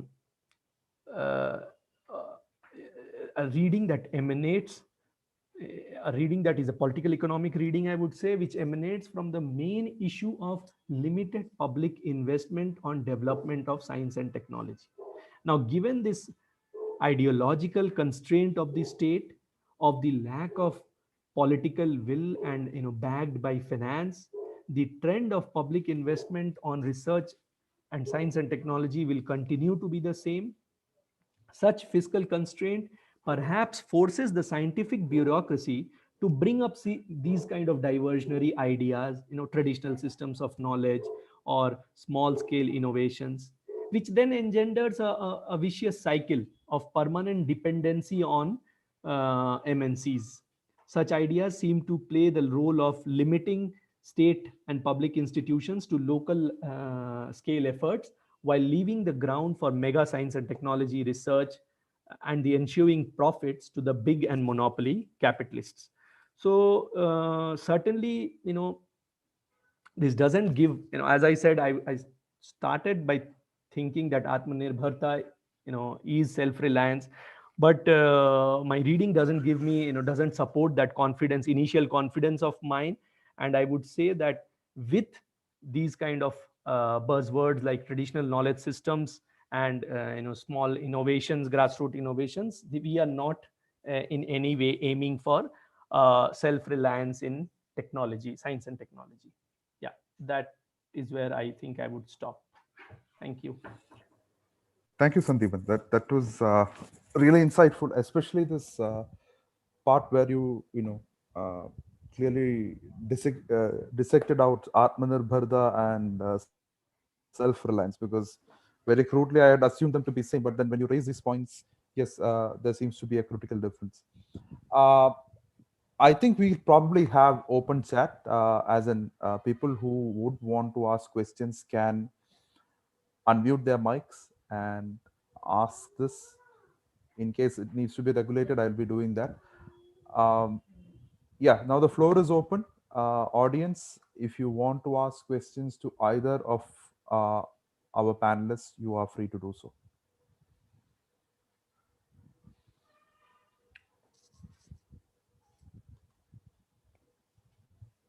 Uh, yeah, by the time the audience actually comes up with question, I had something for both the panelists. So this document fundamentally seems to be talking about putting in place a policy, but the problem is, as Raghu mentioned, that policy seems to be from the 80s. It seems to be from something from the Indira Gandhi era, and as you mentioned out, it probably seems to be a colonial continuity even. So is it that we are trying to copy paste stuff? Is it simply what is happening, or are we trying to, something that came up in yesterday's discussions was, is it that we are trying to mimic other countries, for example China, without completely understanding their socio-political reality? We are just trying to mimic what happened or what they did in the 80s and replicate that over here. What is your take on this? What do you think is happening? Sandhipan, are you taking this or shall I? No, I think you should take it. Okay. So my take on this is, firstly, I think these policy documents, especially the STIP, has become a formality. It is something that has to be done. So it is done. Now, what will happen is that, as so many speakers have said, the STIP talks of everything under the sun. So whatever you do can be shown to be part of STIP. So anything in future that will come up, they will say, yes, we had said so in the STIP, that is what we are doing. We are encouraging this and we are encouraging that, and we are taking up this. So I, frankly speaking, do not take this STIP document seriously. Some of you may remember the previous STIP, it was 2013, if I remember right. That is also went through a similar process. And what actually happened in the country had nothing to do with what was written in the STIP document. However, whenever you want, you can take a small 2 sentences from here and say, look, I told you this is what the policy document said, and that's what I've done. Second is, I think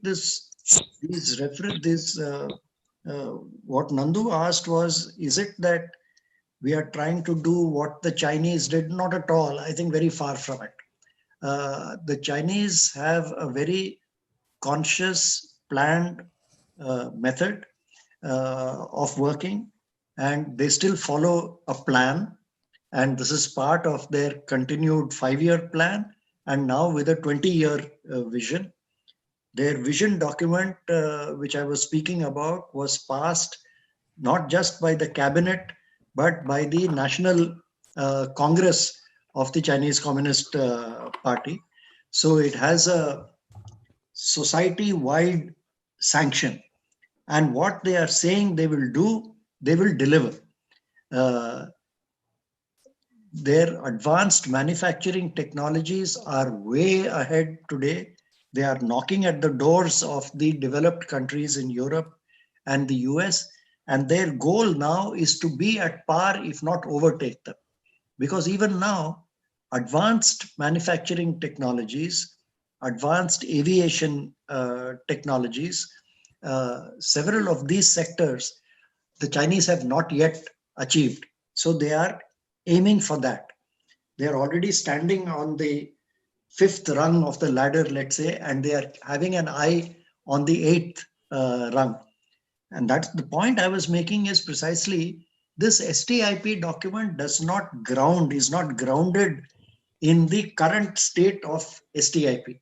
What is the current status of science and technology in this country in relation to our economy, in relation to our developmental growth, and in relation to the scientific and technological uh, scenario nationally as well as internationally. First, let us understand that and then talk of how we go.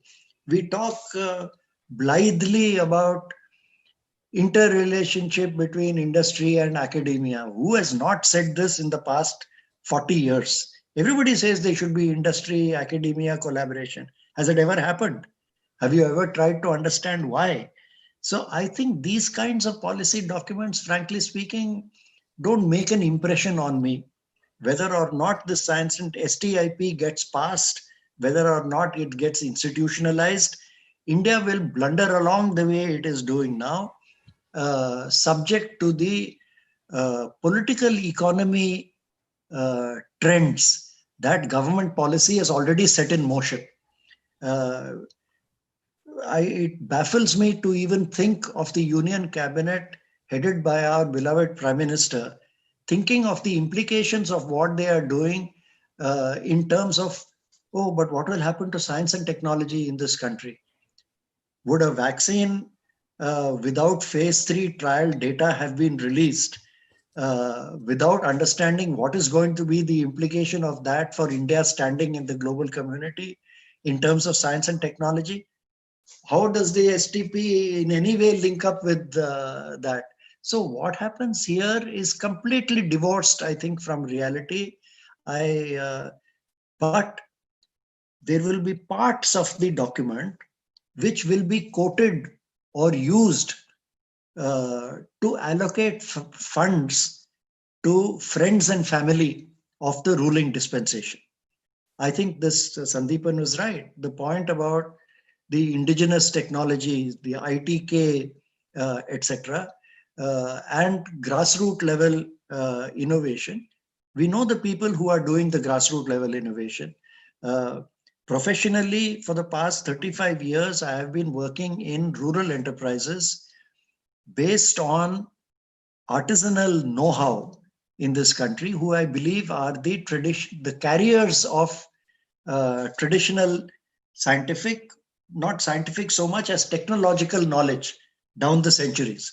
And building on that, I work to promote rural enterprises. This is not the model that the present dispensation is favoring, because this will lead to collectivization, a new model for industrialization and rural economic development, which are not favored by the Adanis and the Ambanis of this country. Rather, they would say, no, we are facilitating traditional knowledge and we are facilitating grassroots innovation. We know who does grassroots innovation in this country. There's this big organization which started off small, managed to get large government funding, and now pushes this idea of grassroots innovation. Their last disc, which they released, contained 36,000 rural innovations, out of which 8 have entered the market, which would show you roughly what kind of work is being done.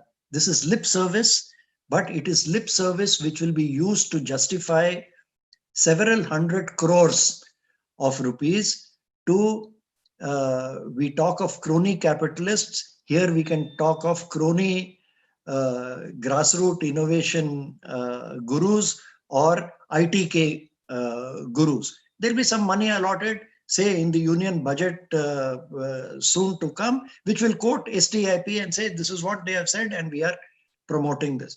Whether this is meant seriously or not is not, I think, the important issue. It is important that the government wants to show there are people in this dispensation who are likely to make noises about ITK, about Godhan, and about Go Mutra, and so on. All that will be covered under ITK and grassroots innovations, and 1,000 odd crores will be allotted to certain institutions and groups to spend their money. So I'll stop there for now. Thanks, Raghu. Thank you. I'll just quickly move to Sandeep. And Sandeep, your thoughts on the same? Because Yeah. questions have started coming. Yeah, I will go to that. Yeah, please. Yeah. Please do. No, so I completely agree here. So see, when I said that, so to address your question first, when I said that, it takes these tendencies, I was being jocular. I was basically trying to say that, these tendencies that we can find ways to develop and progress in looking backward in our traditional knowledge systems is something that began in this country at least in the 1920s. The roots go back, and we know what those roots have flowered into. So yeah, so I was just cautioning that at least, first of all, this, as we all, everybody has said that this document has put in everything, so anything can be done, and the policy maker, the scientific administrators would say that yes, this was there in STIP. So if there is one thing that I think we can certainly afford to put away from this document, is this traditional knowledge system idea, because uh, yeah, because it basically is going to say that say some sort of a some other kind of coronal would be manufactured, and it would be called as as part of the STIK allotment. So that is certainly we cannot afford. Yeah. Right, clear, Sandeep. And so that actually brings us to the next question that has been raised in the chat box. This Professor Krishnasamy is asking that, would you say these words like, heritage, grassroots innovation, are we to understand them as ideological projections of Hindutva? And how serious are we? I mean, Raghu touched upon this topic when we say that, indigenous technology will be promoted. Raghu aptly pointed it out, saying that, are we going to develop our own ambassador car now? Can you just a bit more comment on this? Because this, why is this line even there in that document? That's the thing. Again, this is open to both of you guys. So anyone who wants to have a go first can do. Yeah, I'll go first again. One is the ideological part. Yes, of course, it's a projection of the ruling dispensation's ideology. But I think even that ideology, one should look at with a pinch of salt. It's not as if the higher ranks of the ruling dispensation actually believe that if you ditch advanced science, you can actually get whatever you want from technology, from indigenous technology. Otherwise, you would have had a prime minister running behind some Ved to invent some herbal vaccine instead of running after Bharat Biotech. So it's not as if they actually mean, look, let's forget about BARC and let's forget about ICMR. Let us run after Swami Ramdev and he will deliver what? It is a display of your ideology. It doesn't have to actually make sense on the ground. It is to show a certain position and use that as a stick with which to beat you and me and others who would then be labeled pro-Western, anti-Indian, what do they call it? The Khan market elite, etc. So it is an ideological device rather than a firm belief in these systems. One thing I will mention, however, see, the entire industrial path of development followed by India 47 onwards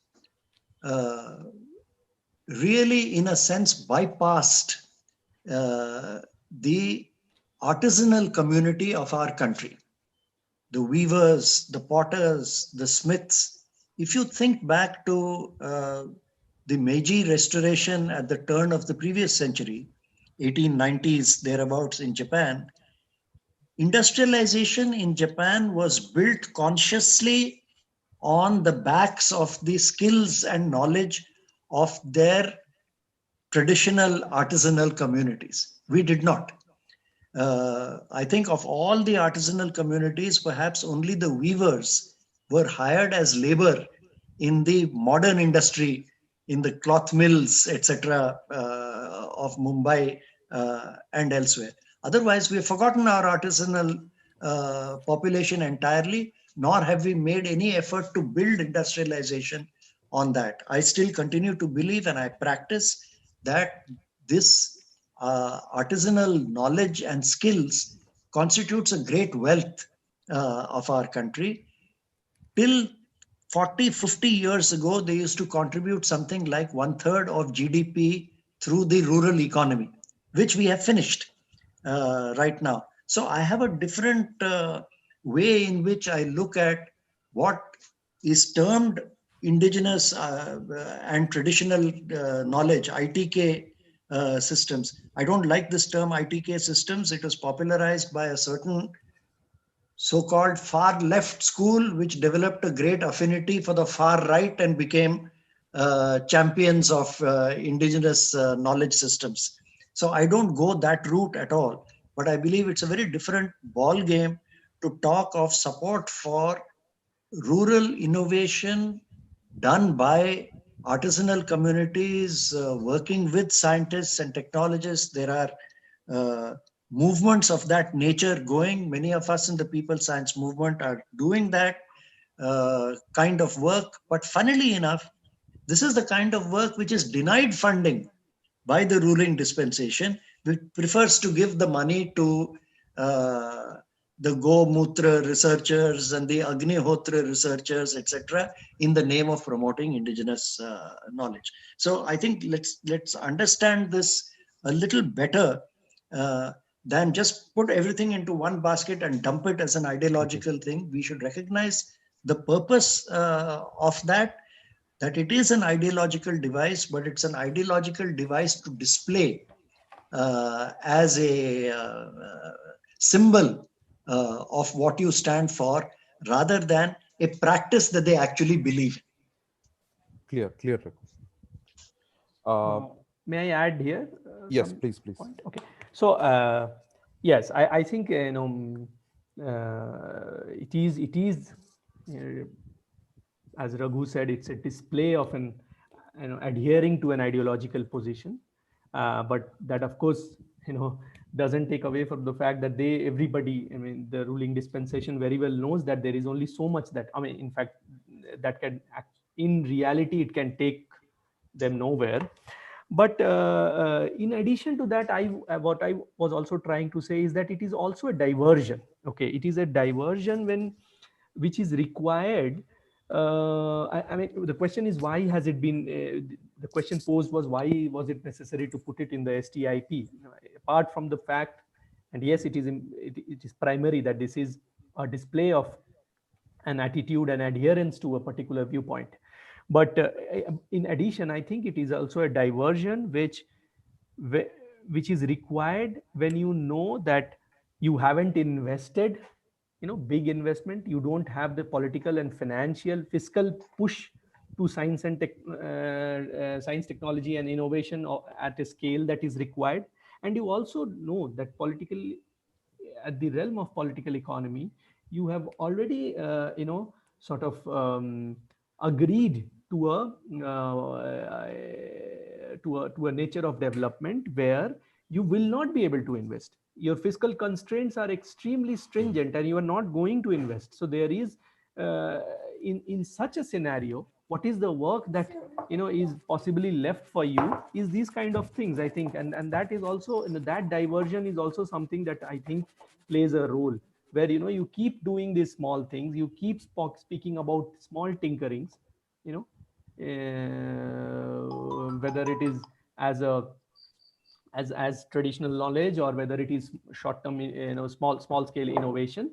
I'm not trying to take away from small scale innovations and the importance that it has, but here I think it plays a role that okay, the state system is doing these things, whereas at the same time we are also saying we will be having collaborations with MNCs who would actually be doing the big projects, who would be coming and doing, setting up your drainage system, setting up your sewerage management system, and so this plays as a diversion, is something that I would like to add to the ideological part as well. Sure.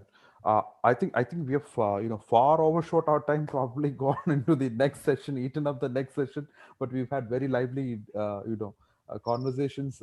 Unfortunately, I think we cannot be taking new questions, and yeah, we will wind up the session with this.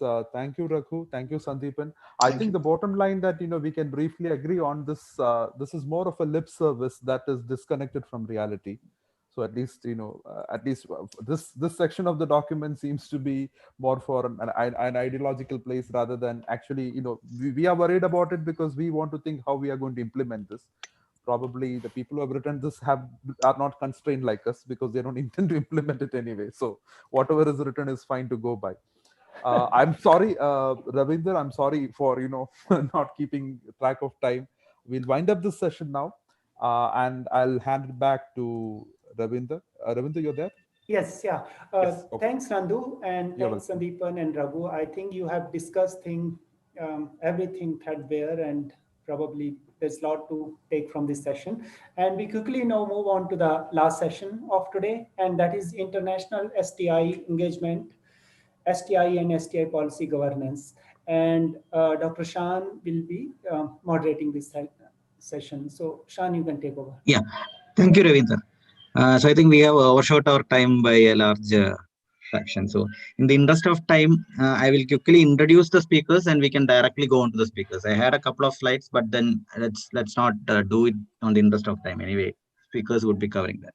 So we have the final session is actually on STI international engagement and the STI governance.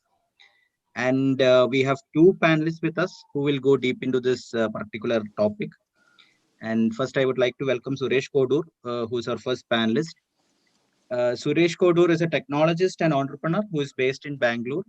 Suresh is active in the people science movement and is an effective science communicator. He's also the author of a number of books on the politics of science and technology and on the questions of scientific temperament, etc. The other panelist is Professor Sabyasachi Chatterjee. I don't think this group need any introduction. Nevertheless, for the sake of formality, I would introduce him. Professor Chatterjee is a retired professor from the Indian Institute of Astrophysics, Bangalore, and has been involved in the people science movement for decades now. So currently is the president of AAPSL. So I'll quickly hand it over to Suresh to give his views on this topic. Suresh.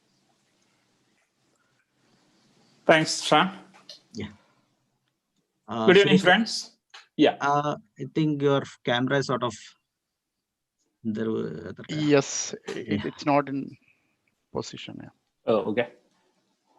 Is that ulta now? It's ulta. It's ulta. Yeah. Okay. Okay. Turn it by 180 degree. Yeah. I know. Yeah. I'm just wondering. Now it's perfect. Yeah. It's perfect. So, hold on.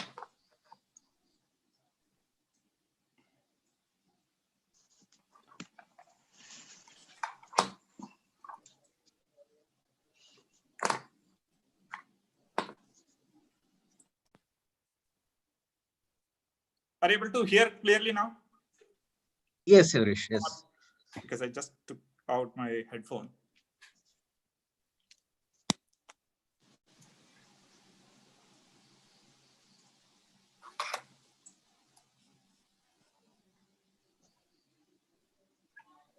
Able to hear? Yes. Okay, great. Thank you. So, good evening, friends, and thanks to Bangalore Science Collective for the initiative in organizing deliberations on the STI policy 2020 draft. I know, and we could listen to quite a few enlightening sessions and insights.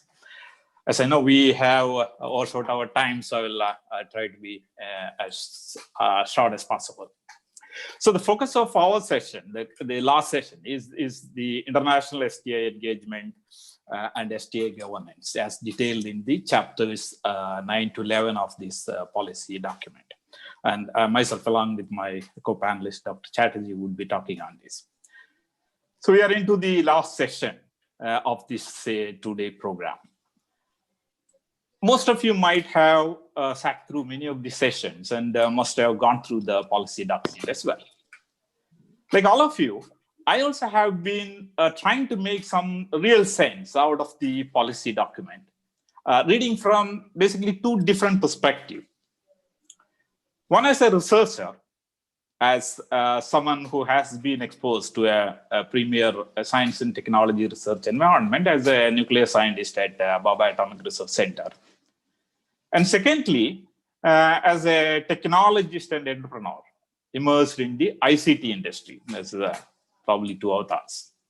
So a question that repeatedly popped up in my mind is this feeling that, so what is new in this document?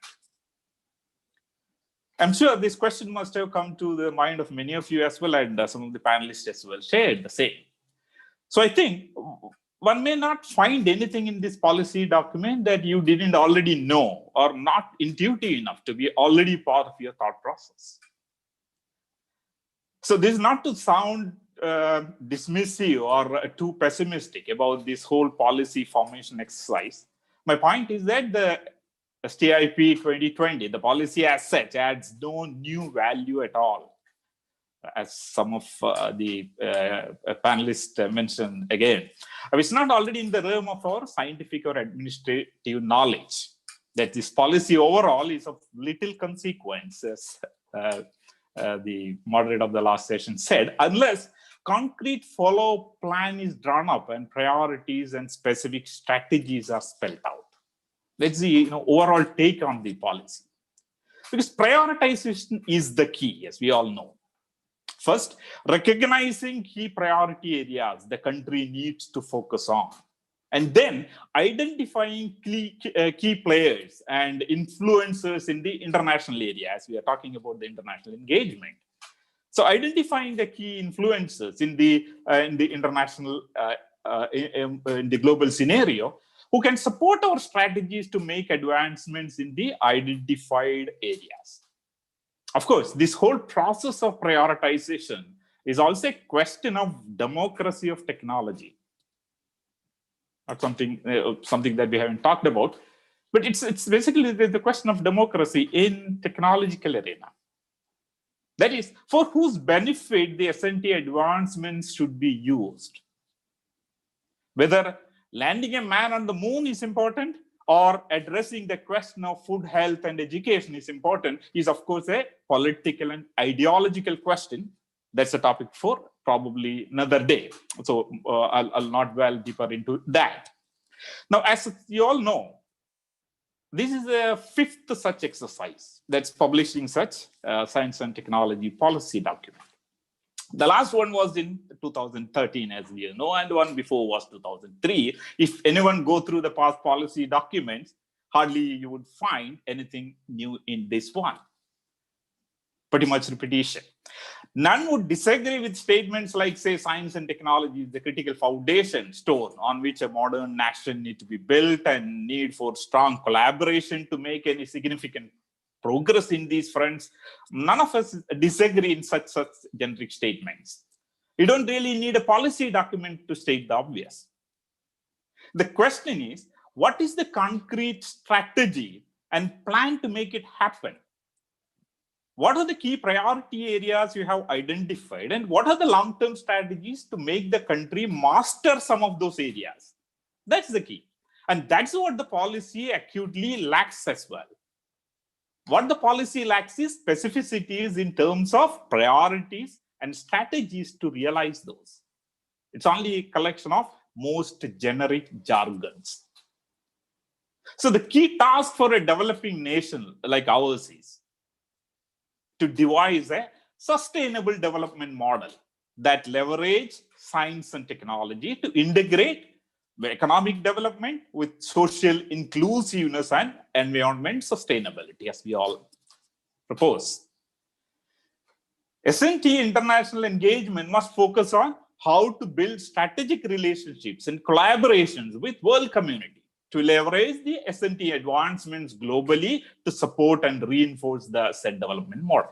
That's how the approach should be. Now, the policy document, of course, parrots these objectives as such.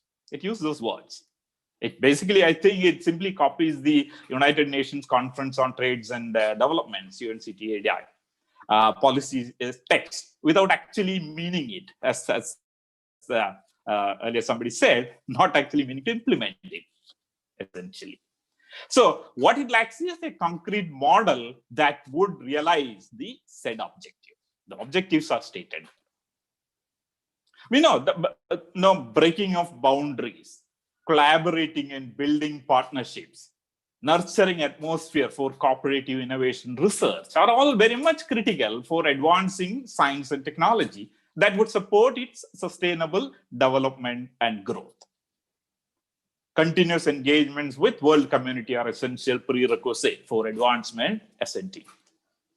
So none can disagree with any of the objective statements put in there in the policy document for India's international SNT engagement. For example, the policy document states that the international engagements will emphasize on application-oriented research to provide economic, social, environmental solutions. It also says we'll focus towards technology indigenization. We had some very good discussion on what exactly that indigenization would mean when it actually comes to reality. It says also focus on generating relevant outcomes for the country's developmental needs, etc., etc. So no disagreement in any of those. It's all in there as statements.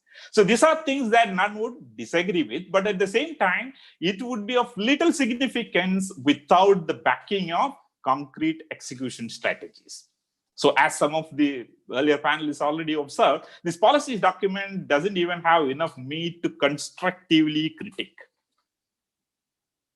On the other hand, one can't help being doubtful on whether the government is even serious about transforming the country into an advanced SNT-driven society, given that the actions and messages emanating from various governmental and quasi-governmental bodies, committees, and agencies, sadly, do not seem to care about being aligned with any scientific reasoning at all.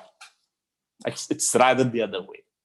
So one can be reasonably doubtful what actual intent is, but what is stated in policy. So the document reads, quote, India will take up a proactive agenda-setting role in global SNT discourse, including, but not limited to, standards and regulations, particularly concerning emerging disruptive, critical, futuristic, and dual-use technologies and their application areas. Everything is in there. India will take up a proactive agenda-setting role in the global SNT discourse. Now, these words sound music to our ears. It's all nice to read and to hear. Only problem is, when we start scrambling to figure out what are these so-called emerging, disruptive, etc., areas where India is in a position of strength to set global agenda, we would be lost. Where are we, strong enough to set the agenda? Which area? Which critical, disruptive, cutting-edge technologies? Are they thinking the so-called ancient, traditional technology, ancient underline, is to be projected as the strength and cutting edge and whatnot, and with that we can set the global SNT agenda? See, some of the mentions in the policy leads one to think so. The challenge is, if the policy is not rooted on reality, anything written in there, but it's not rooted in the reality, such a policy will remain only on the paper. And it can't make any changes of consequences, any impact in the nation's development. So the policy lacks a pragmatic evaluation of where we are now, what exactly Dr. Raghunandan said earlier. It completely lacks where we are. No evaluation of where we are now, and neither it sets its vision firmly on where we want to go as well. There's no vision as such. There are only big hollow statements in there. That's it. No evaluation of where we are, no setting up of a goal for where we want to go. Now, thinking on how we should engage with the international community to advance SNT itself seems to be skewed. If you simply read one of the statements in there as reflected in that statement, it says, India will play a proactive role in the global discourses on A, use of data as a tool for negotiations.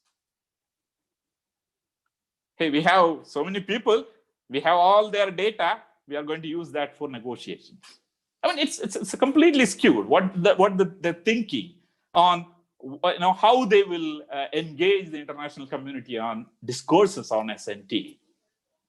So the policy targets to forge bilateral, multilateral, and regional engagements. In the policy, once again, all covered. It also promises to identify a role of industry and academic players. Good so far. Now, it goes to state, say the section 9.2.3. STI policy will be closely aligned with foreign policy priorities, particularly in regional and neighborhood SNT engagements. I am putting stress on that, neighborhood. This needs no further elaboration to understand the implication of that sentence. It's not science and technology in the prime consideration. So the foreign policy priorities are driven by political considerations, of course. Should SIT collaboration be driven by the same? Shouldn't it look beyond that? 953 section says the same. The role of SNT in defining foreign policy priorities will be utilized. Now, it's basically your, your political differences, your ideological differences are coming into play when you're thinking of collaborating on advancing science and technology. So strong linkages with various divisions of Ministry of External Affairs will be institutionalized. So you are talking about who are all to be excluded, and it pretty much says loud and clear on what basis. So the challenge for developing countries as far as innovation in SNT is concerned is to develop their capacity to learn, to absorb new technologies, to adopt and diffuse existing and new knowledge that emerge both internally and from internationally, to promote sustainable and inclusive development. Now, to leverage the full potential of the new and emerging technologies, it requires an environment that enables and nurtures learning and innovation, a capacity to absorb the new knowledge and to adapt to the local environment, local needs. It needs appropriate mindset and enablers and environment. As we mentioned, reverse engineering, adaptation. Now, let me mention, two specific examples. I know we don't have much time. One is from the, latest technology trend, the electrification of automotive electrification or electric vehicles technology. You all might have seen, like it was a few days back, Tesla signed up and started their sales presence in Bangalore. It's basically, currently they have opened a sales shop in India, but they are in discussions, so say the reports, to open up R&D center soon to start research and development. Now, what would be the focus of Tesla, and what would be they researching on? What would be the focus, and what market is their focus is the key. Now, if you consider India has around 3 crores vehicles sold a year. Out of that, 85% is two-wheelers.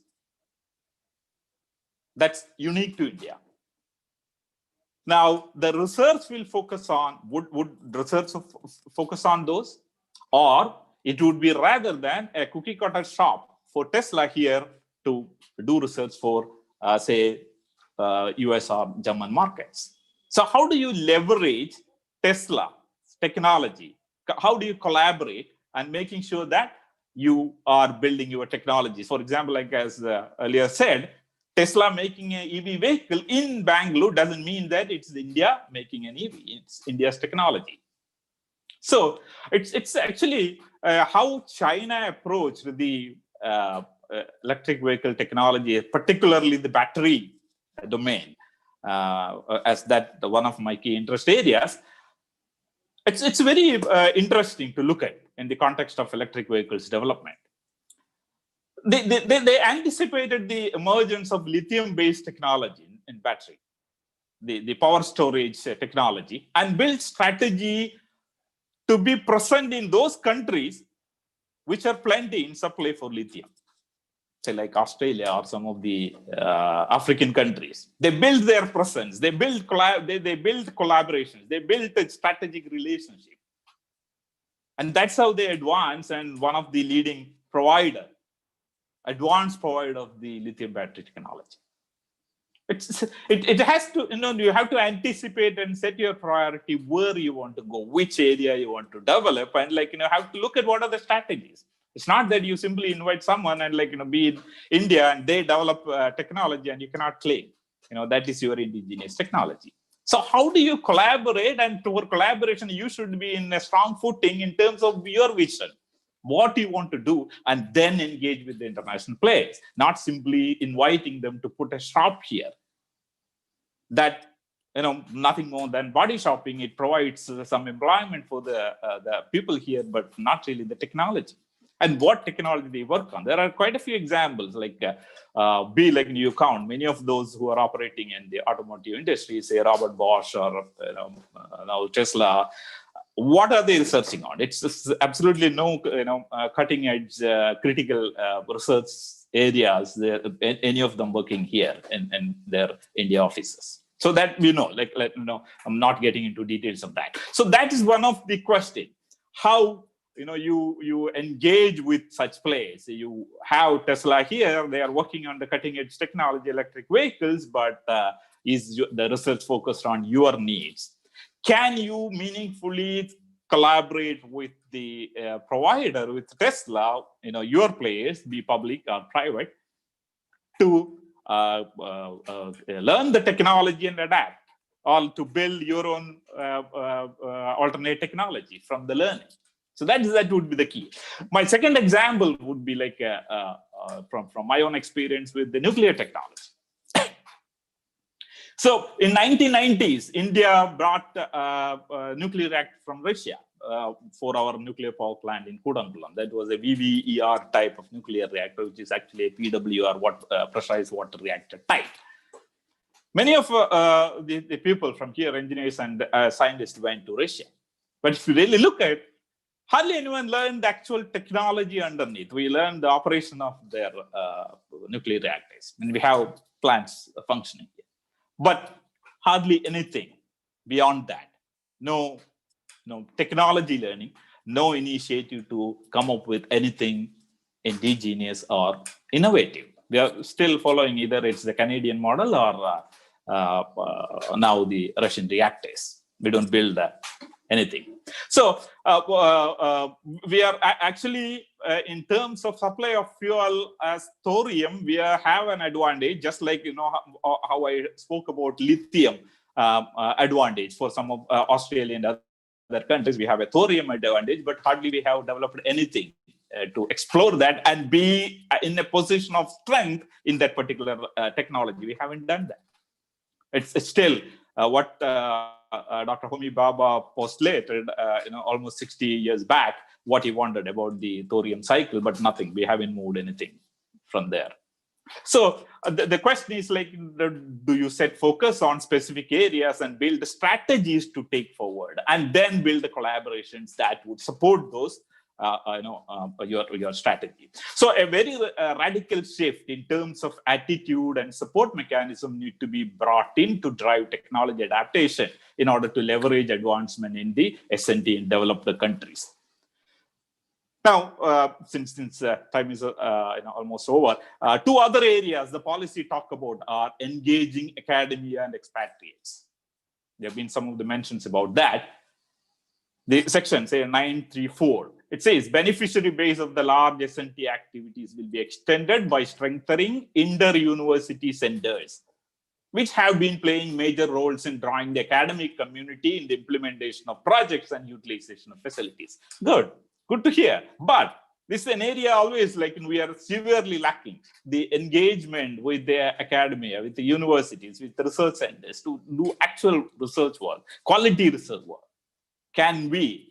Similarly, engagement with overseas Indians, the expatriates that it's talking about, is another focus area. It again talks about creating opportunities to result or encourage a reverse brain drain, what they call brain gain. Apart from creating an engagement portal, hardly anything concrete is proposed in there. No concrete strategies. Will proposed fellowships and internships will bring in any significant large-scale reverse move? Anybody's guess? So instead, focused learning and exchange programs would have fetched more dividends. So there's no concrete strategy in there apart from simply mentioning, hey, engage with expatriates and student community, the academia. Good, but where is the plan? Where is the strategy? Section 10.2.5 says, Standardized Research and Innovation Excellence Framework, RIEF, based on international benchmark will be formulated to ensure cohesive and transparent evaluation of all kinds of research and innovation. Now, this would be a welcome process, if you go literal, to enhance and ensure the quality of research. But if the research priorities and topics are driven by extraneous and political and ideology considerations, then we can't expect anything out of that. So how you judge the quality of research and what is being researched on, if you go by some of the news of last couple of weeks, what are the topics in the science syllabus and stuff, we don't have much hope. So on paper, yes, it looks good. You want to ensure the quality of the research, but what is the mechanism? What is the strategy? And how do you are going to implement? The policy also promised strengthening of governing industry-academia link, government-industry-academia link. Yeah, as Dr. Raghuvan said, last 40 years we are talking about the same, nothing new in it. Yes, we need to strengthen, but how? It simply says, both 10.3.3 and 10.3.4 says a multi-stakeholder collaborative model, including government, industry, and academia will be developed. Okay, and how? Industry-academia linkages will be further strengthened. The challenge, once again, is that the policy doesn't talk about anything specific. Another area is probably a couple of more areas I just want to mention and wind up. Funding. As you saw in the earlier discussion, it talks about funding from both public and private sources. And also it talks about joint ownership of intellectual property rights, IPRs, the outcomes. Now, how to ensure that the public interest is protected in terms of proportionate equity on the outcome? That would be a key area of concern. As someone mentioned here, the private is very reluctant to put money in there for pure research. So it's more of, when you are saying that, yes, how much, who is funding and how much, and what is the the proportionate outcome sharing? Will the public get the major equity in there? That's an area of concern which the policy doesn't talk about, of course. Now, now that I mentioned about the IP, the section 10.2.10, it talks about the national IP regime will be strengthened and issues related to IP ownership, licensing, sharing, and commercialization, all will be strengthened. So what it says is, we are going to strengthen the IP regime. Very interesting. It's well-recognized fact that a strict patent regime is detrimental for innovation. It's nobody's guess now. It's a well-established fact. It's been well documented that a tight IPR regime increases the cost of inputs for innovation and research, and that pulls back innovation. The history shows us very clearly, wherever and whenever the patent regime, the IPM regime is tightened, it's stringent, the innovation declines. Now the world is moving away from that, and now we are talking about strengthening the IPR regime. So whether strengthening patent regime is the way to go to promote innovation is something that should be seriously examined. It should be deliberated, and should we want to go in that route, because it certainly is going to pull back the innovation, not the other way. though, like, or a common perception is that, hey, you have better patent regime, the innovation goes higher. It is the reverse. That's what the experience shows. That's what the data shows. Now, apart from international collaboration, the policy envisages better internal cooperation also, and the decentralization as well, to boost local innovation drives. Just will mention this point and will end the talk. So the 10.1.3, it's interesting because in the context of the farm laws we are talking about, the section 10.1.3 says an interlinked sender-state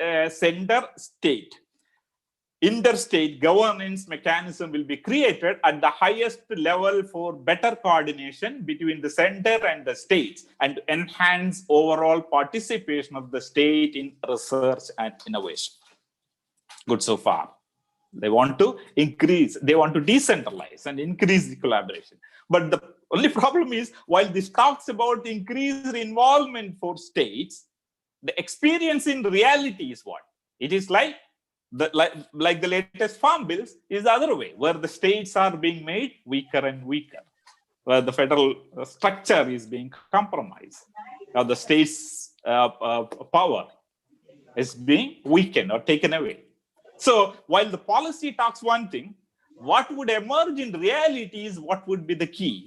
And that can be assessed only when concrete plans emerge for follow-up actions on these policies statements. That would be our final take.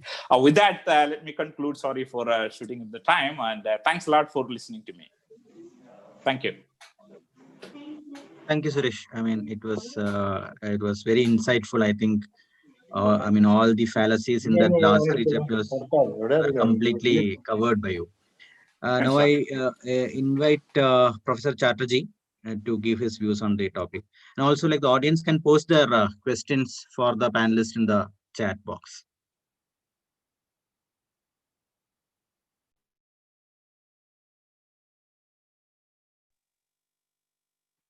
Professor Chatterjee, you can speak.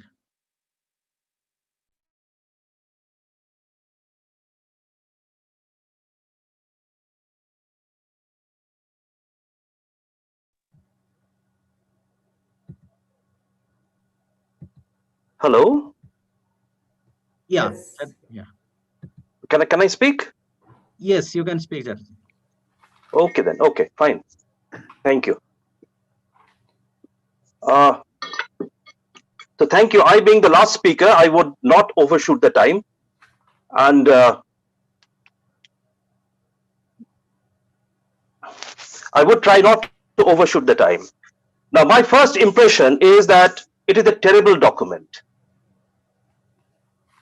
And worst part perhaps is section number 9. When the incentive on doing science is not the incentive with which I came to do science. The way science is being projected is going to be an instrument for international dadagiri and to promote what is called the national demagogy that we are emerging as a Vishwa Guru. The politics that, as I read in section 9, is completely tuned towards that portion, which some of the parts have been quoted. Take, for example, the 9.2.3, which has already been quoted, says that STI policy will be closely aligned with foreign policy priorities, particularly in regional and neighborhood S&T engagements. People-to-people connection with expert collaboration would be the core of such engagements. So what kind of engagements would you do? Use science and technology for? Your knowledge of hydrology to be used on negotiating on Indus River water sharing, or with control of Brahmaputra, which has its origin in Tibet, or building the Chabahar port on the one hand. Ask for favors for Chabahar port building on the one, and stop oil imports from Iran. What do you or in order to sign the Beka agreement and share your all geophysical data with the US? Is this the way? And is it what science is meant for? Is science meant for diplomatic negotiations or not? This is the first point that we as a science organization, we should question. Now in this, I am reminded of a very important political statement. It is not in this document. I'll tell you who made that statement. And I find that echo of that occurring here also. And in that, let me read out. Quote, in science too, the racial state should be a means to foster national pride. And an inventor must not only appear great as an inventor, but greater still as a member of a national community. Science and national community, nationalism are getting all intertwined, and its play in the, now this quotation I quoted is from Adolf Hitler.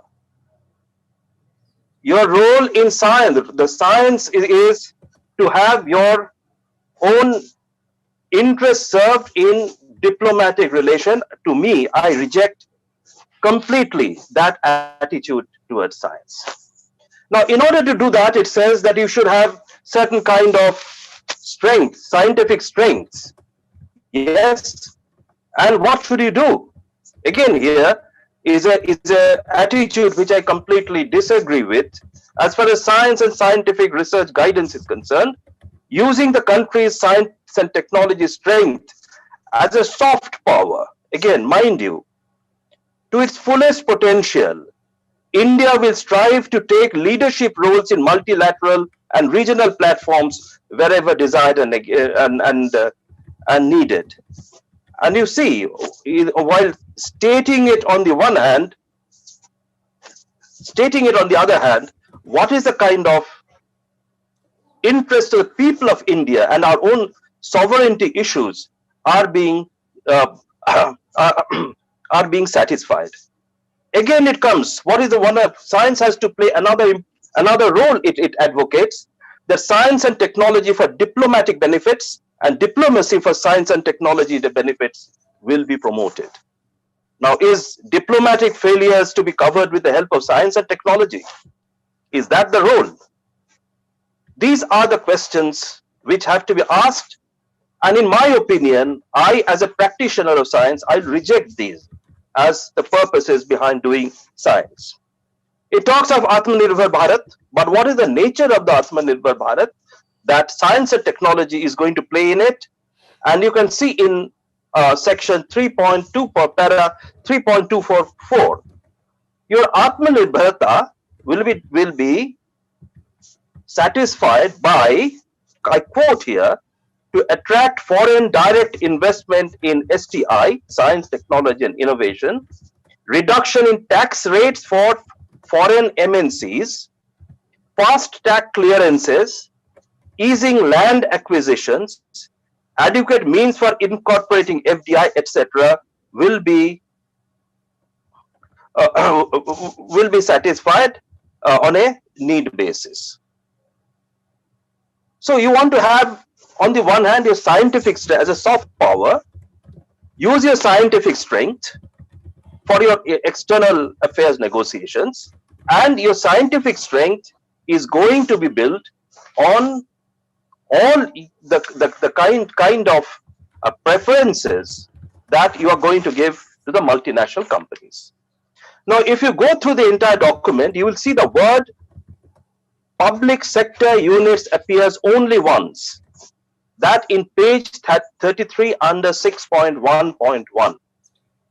And then some of the public sector units are sometimes listed. And those lists are going to be in areas of atomic energy, space, etc., etc., etc. Now, if you talk of technology innovation, again, you are going to a stage of import substitution, which has been already referred to, but I'm not totally against import substitution.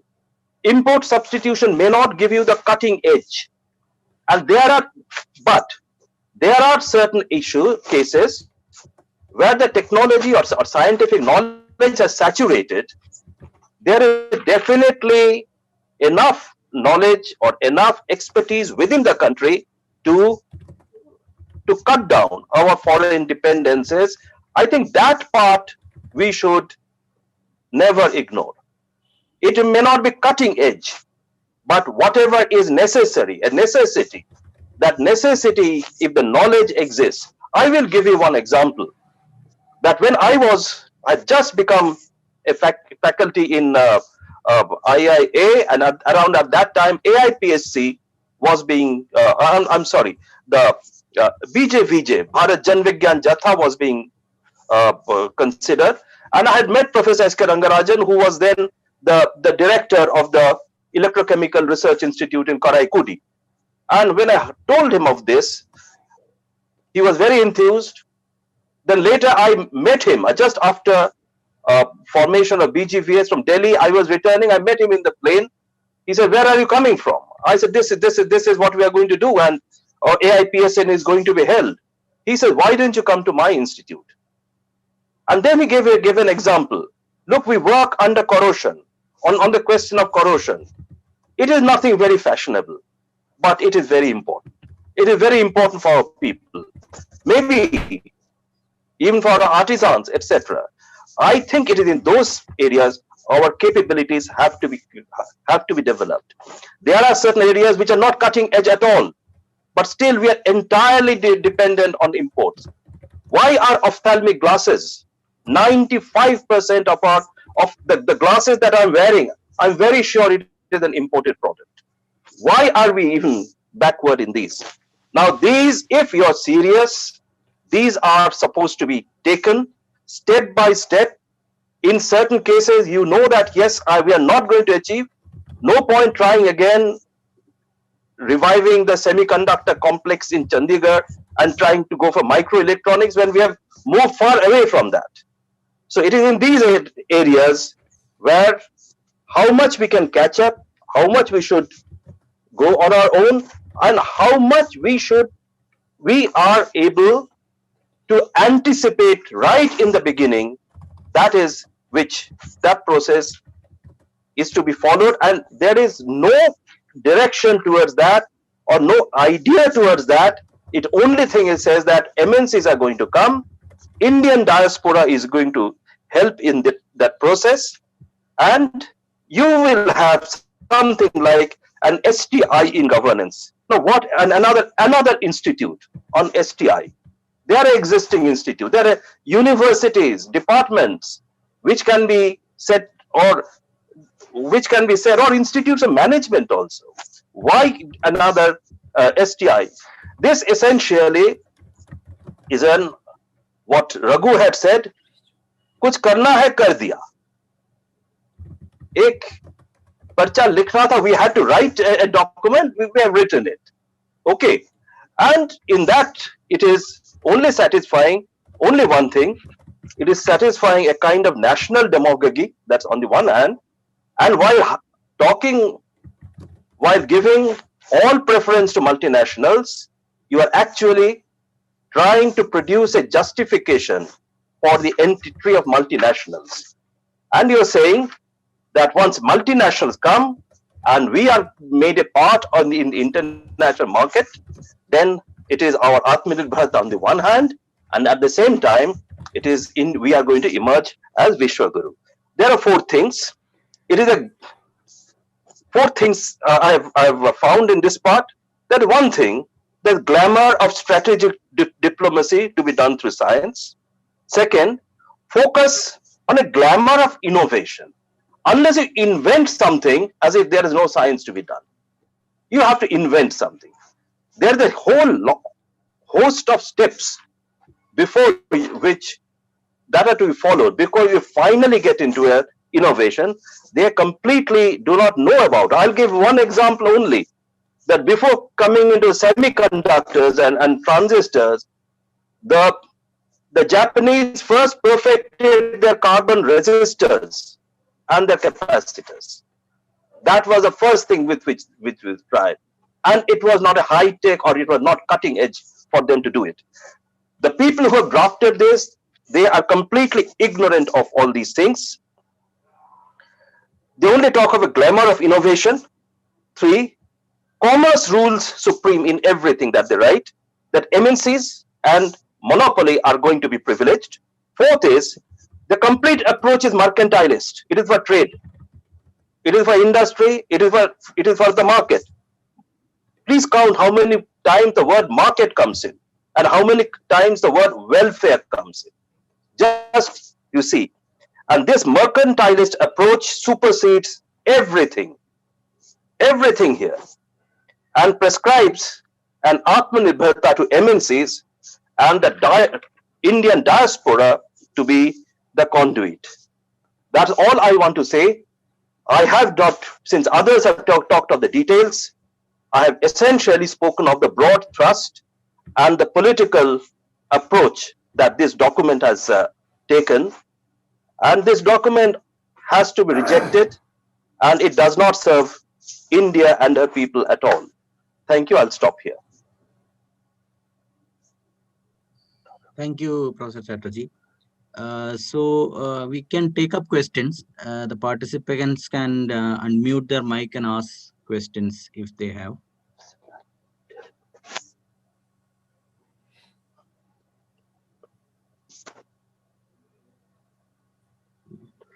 So Ravinder, I think I mean, there are a few more things if there are no questions, few things that I would like to put forth in the sense that I think these discussions actually clearly brought out what are the deficiencies and the fallacies of this particular document, and also the politics that they're trying to put forth in this. I mean, politics of monopolization or capital politics is what we have been seeing through all the sections.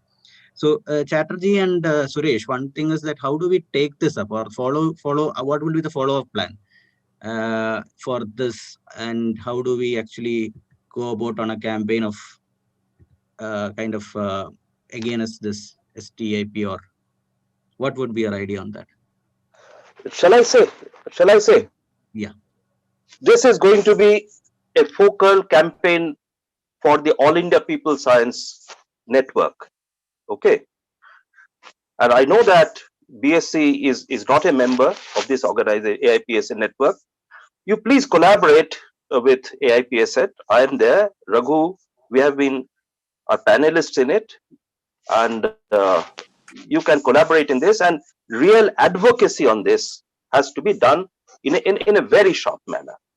This is one step that I can suggest to the BSc. Yeah, I think completely agree with Dr. Chatterjee, and probably add to that. See, what's key is, one is, yes, certainly we need to have a campaign, the hollowness, the fallacy of that policy, because it's not, it has nothing in it.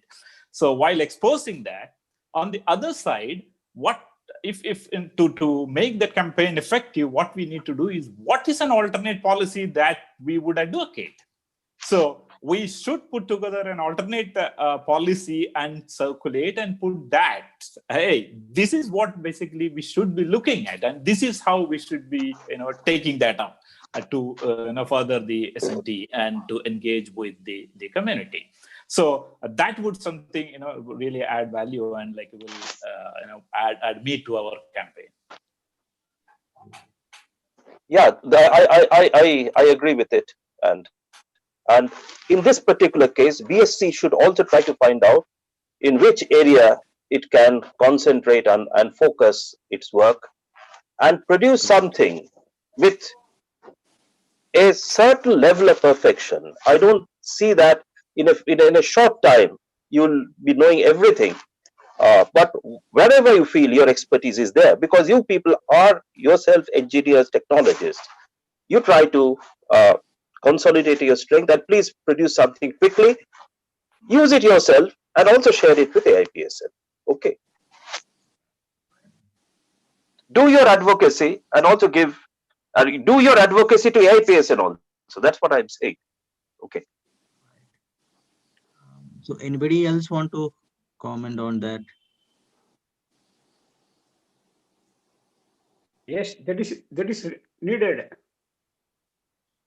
Thank you. Yes. Needed. We should have posters also. poster campaign also, small points. Correct. If we could also get some of the discussions forum in the media, that would also help us to lead the campaign. So any discussions, any opportunities there, I think as an organization or as a forum, we should make use of. I think there was a comment from Krishnaswamy. Yes. Correct. Yeah, Chat, you want to take that? No. The Krishnaswamy had a comment. Yes. What does it read? I could read. Shan, you want to go ahead or? You can go ahead, Ravindra. You can go ahead. Okay. So the comment is, Krishnaswamy wants you to comment on, I think there is a section 10.2.4. A suitable metric will be developed to evaluate and recognize the outcome and impact of research activities with respect to the direct relevance to Indian needs. So I think do you want to comment on that? No, this phrase which appears in the policy document draft, a suitable metric will be developed to evaluate and recognize the outcome and impact of research activities with respect to direct relevance to Indian needs. So it's a very convoluted sentence, but if you can read in between the line and tell us what it means. No, I see. I will tell one thing. First of all, this document doesn't look like a policy document.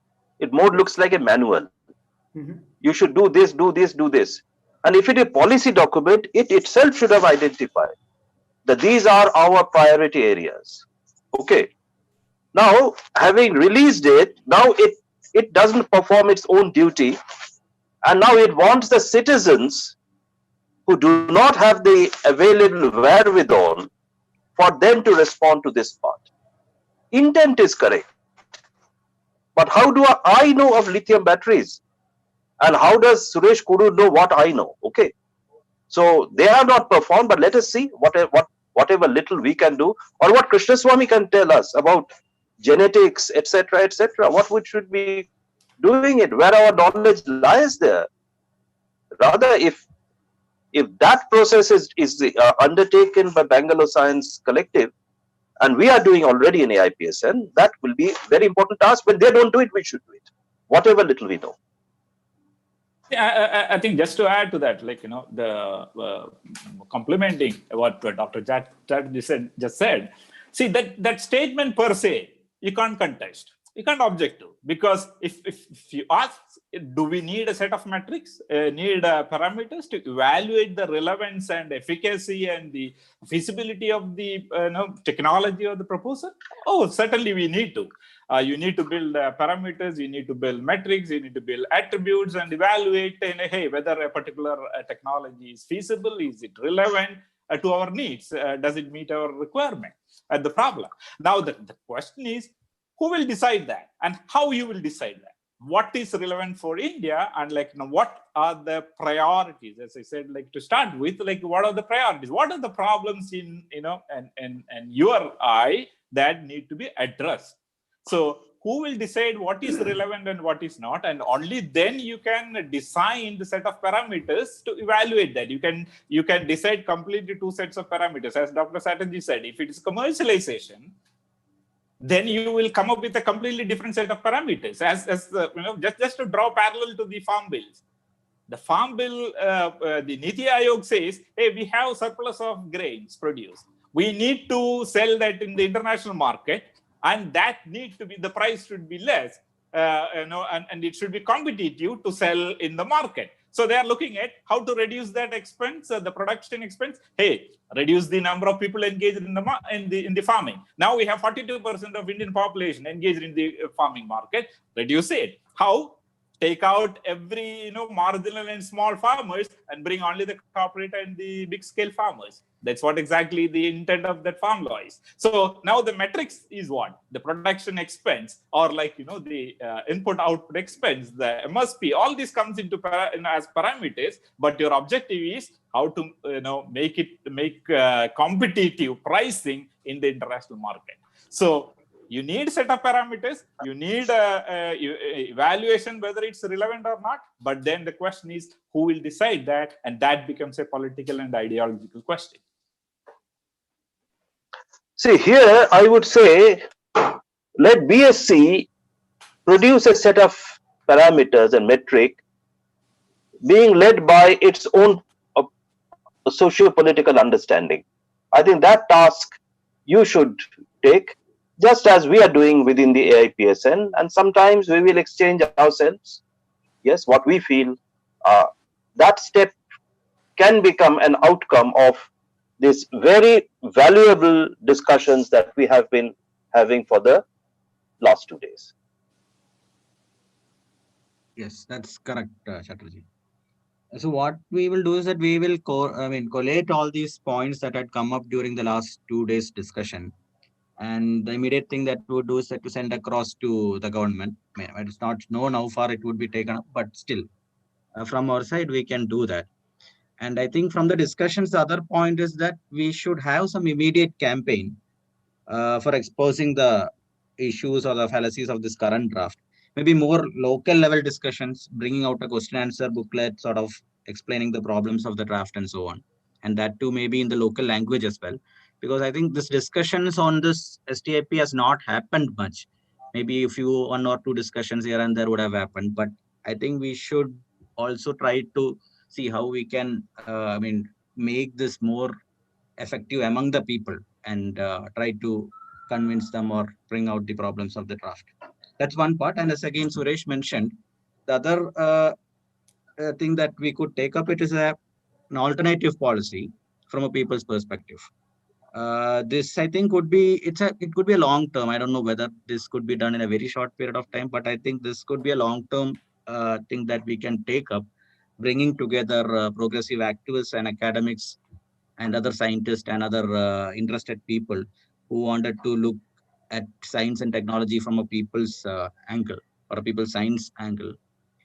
And I think maybe to make these things happen in a coordinated way, probably we should have some sort of a committee or some sort of a group. Probably, the APSN has to look into that, forming a committee where we can kind of oversee these activities are done. So these are my comments on this. Anybody from BSc on this want to comment the 2-day session, you can also put your thoughts on this.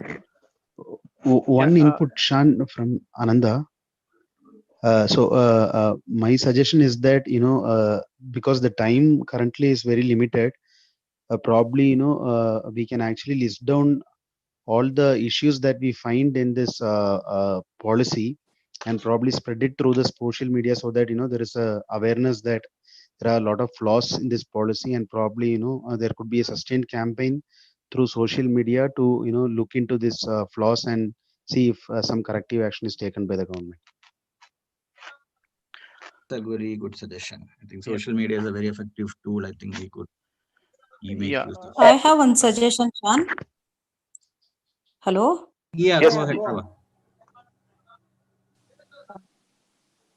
See, while we were preparing materials or whatever, while we prepare material or whatever it may be, so we should not actually stick on to, BSc should not stick on to the mere institutions, scientific institutions or other institutions. So campaign material or campaign should actually go beyond the institution, because the science is not for the benefit of scientific community or specific community. So in the people mind, public mind is also, it is there. So science is for scientists and for labs. So in this background, we have to actually take this in a wide way. So in that way, we have to prepare our materials. This is my idea. See, for example, this vaccine. So PM is telling that compared to any other countries, our vaccine is less price. Our vaccine you can get in low price. So what it means? So yes, So it is already they have actually started selling. So final benefit, yeah. I saw a similar comment from Krishna Swami. So I think Krishna Swami, you should also talk. Of course, I'll be part of it on behalf of AIPSN.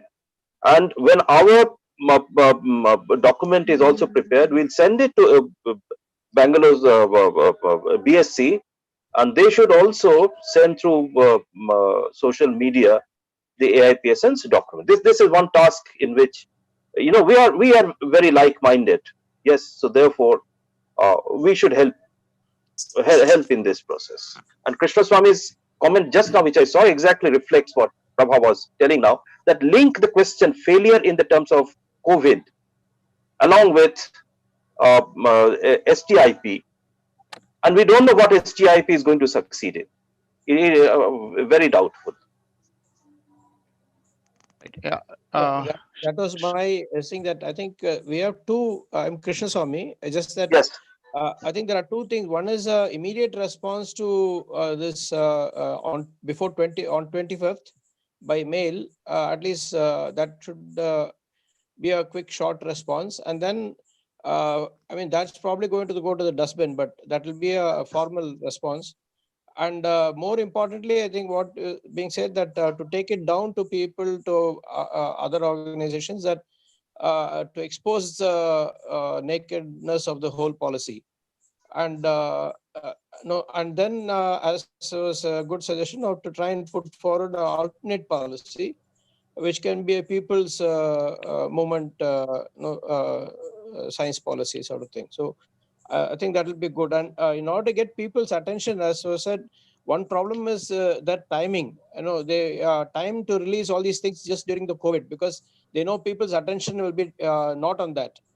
And so this same thing is happening. So people are not able to pay attention on this. And we need to show, if such a policy is implemented, what will be actually. Just one point, please. I find Kashinath Chatterjee of BGVS General Secretary, All India. Future pandemics. Yes, Krishna Swami, you finished? No. Kashinath Chatterjee is here. Would you like to say something? He's the General Secretary of the BGVS.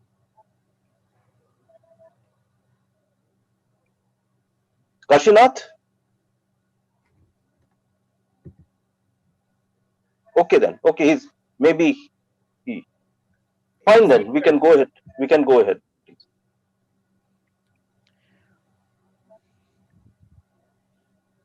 Shan, should we wait for some more input or conclude? I think we can conclude if anybody else. Yeah, Shan. Yeah, Shan. Basically, just towards the conclusion only. So, for the information of everyone, when we took up this topic of STIP from Bangalore Science Collective, we actually formed a subcommittee to work on it actually. So the initial, the very first direction was to submit the proposals. I mean, as the timeline is very stringent now, 25th January, we are not expecting that they will extend it further. So we have to quickly give a response to this, and so that will be the first action point what we have already planned from BSc side. So before 25th, we will consolidate all the inputs from this discussion, and we will submit to the response wherever it is required. Yeah. So that is the first part. And apart from that, yes, we need to take up the campaign. Yes, this will be definitely done. But we also identified when we talk to people and we are saying the particular policy which is given by central government, the Science and Technology Innovation Policy 2020, is not sufficient enough to drive science and technology in India. So what is our proposal? This is very important. People will be definitely asking what you are proposing. So this is something which definitely BSc would like to work and definitely come up with something, an alternative to what the current existing policy. But this is a Himalayan task. We know that this is not easy, and it is not definitely not possible to do something within next 1 week time. Yeah. So this take a longer time, and also a bigger collaboration with all like-minded other PSMs across India. So we are definitely discussing that topic and that possibility. And definitely, I am sure that many of us in the discussion already will also would like to collaborate in this. I think this we should definitely take up, and we should have a policy, something, an alternative policy which we can show to the people and say, look at this, and look at what the national policy suggests, and what is our alternative, and how we are going to push this to the people, and bring them into this discussion. I think this is also one task which definitely BSc will be taking up. These are the two action plans associated with this particular topic, which we have in mind actually, or we have discussed in the subcommittee.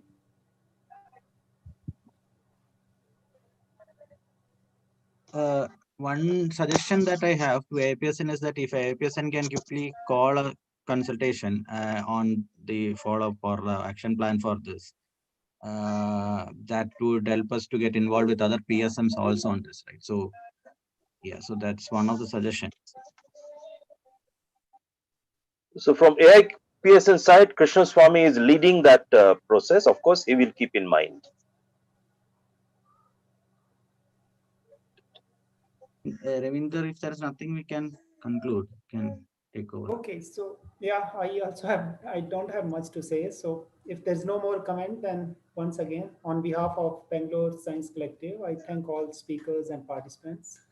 So we will try to put together all the valuable input, comments, and suggestions that have emerged from the discussions in last 2 days.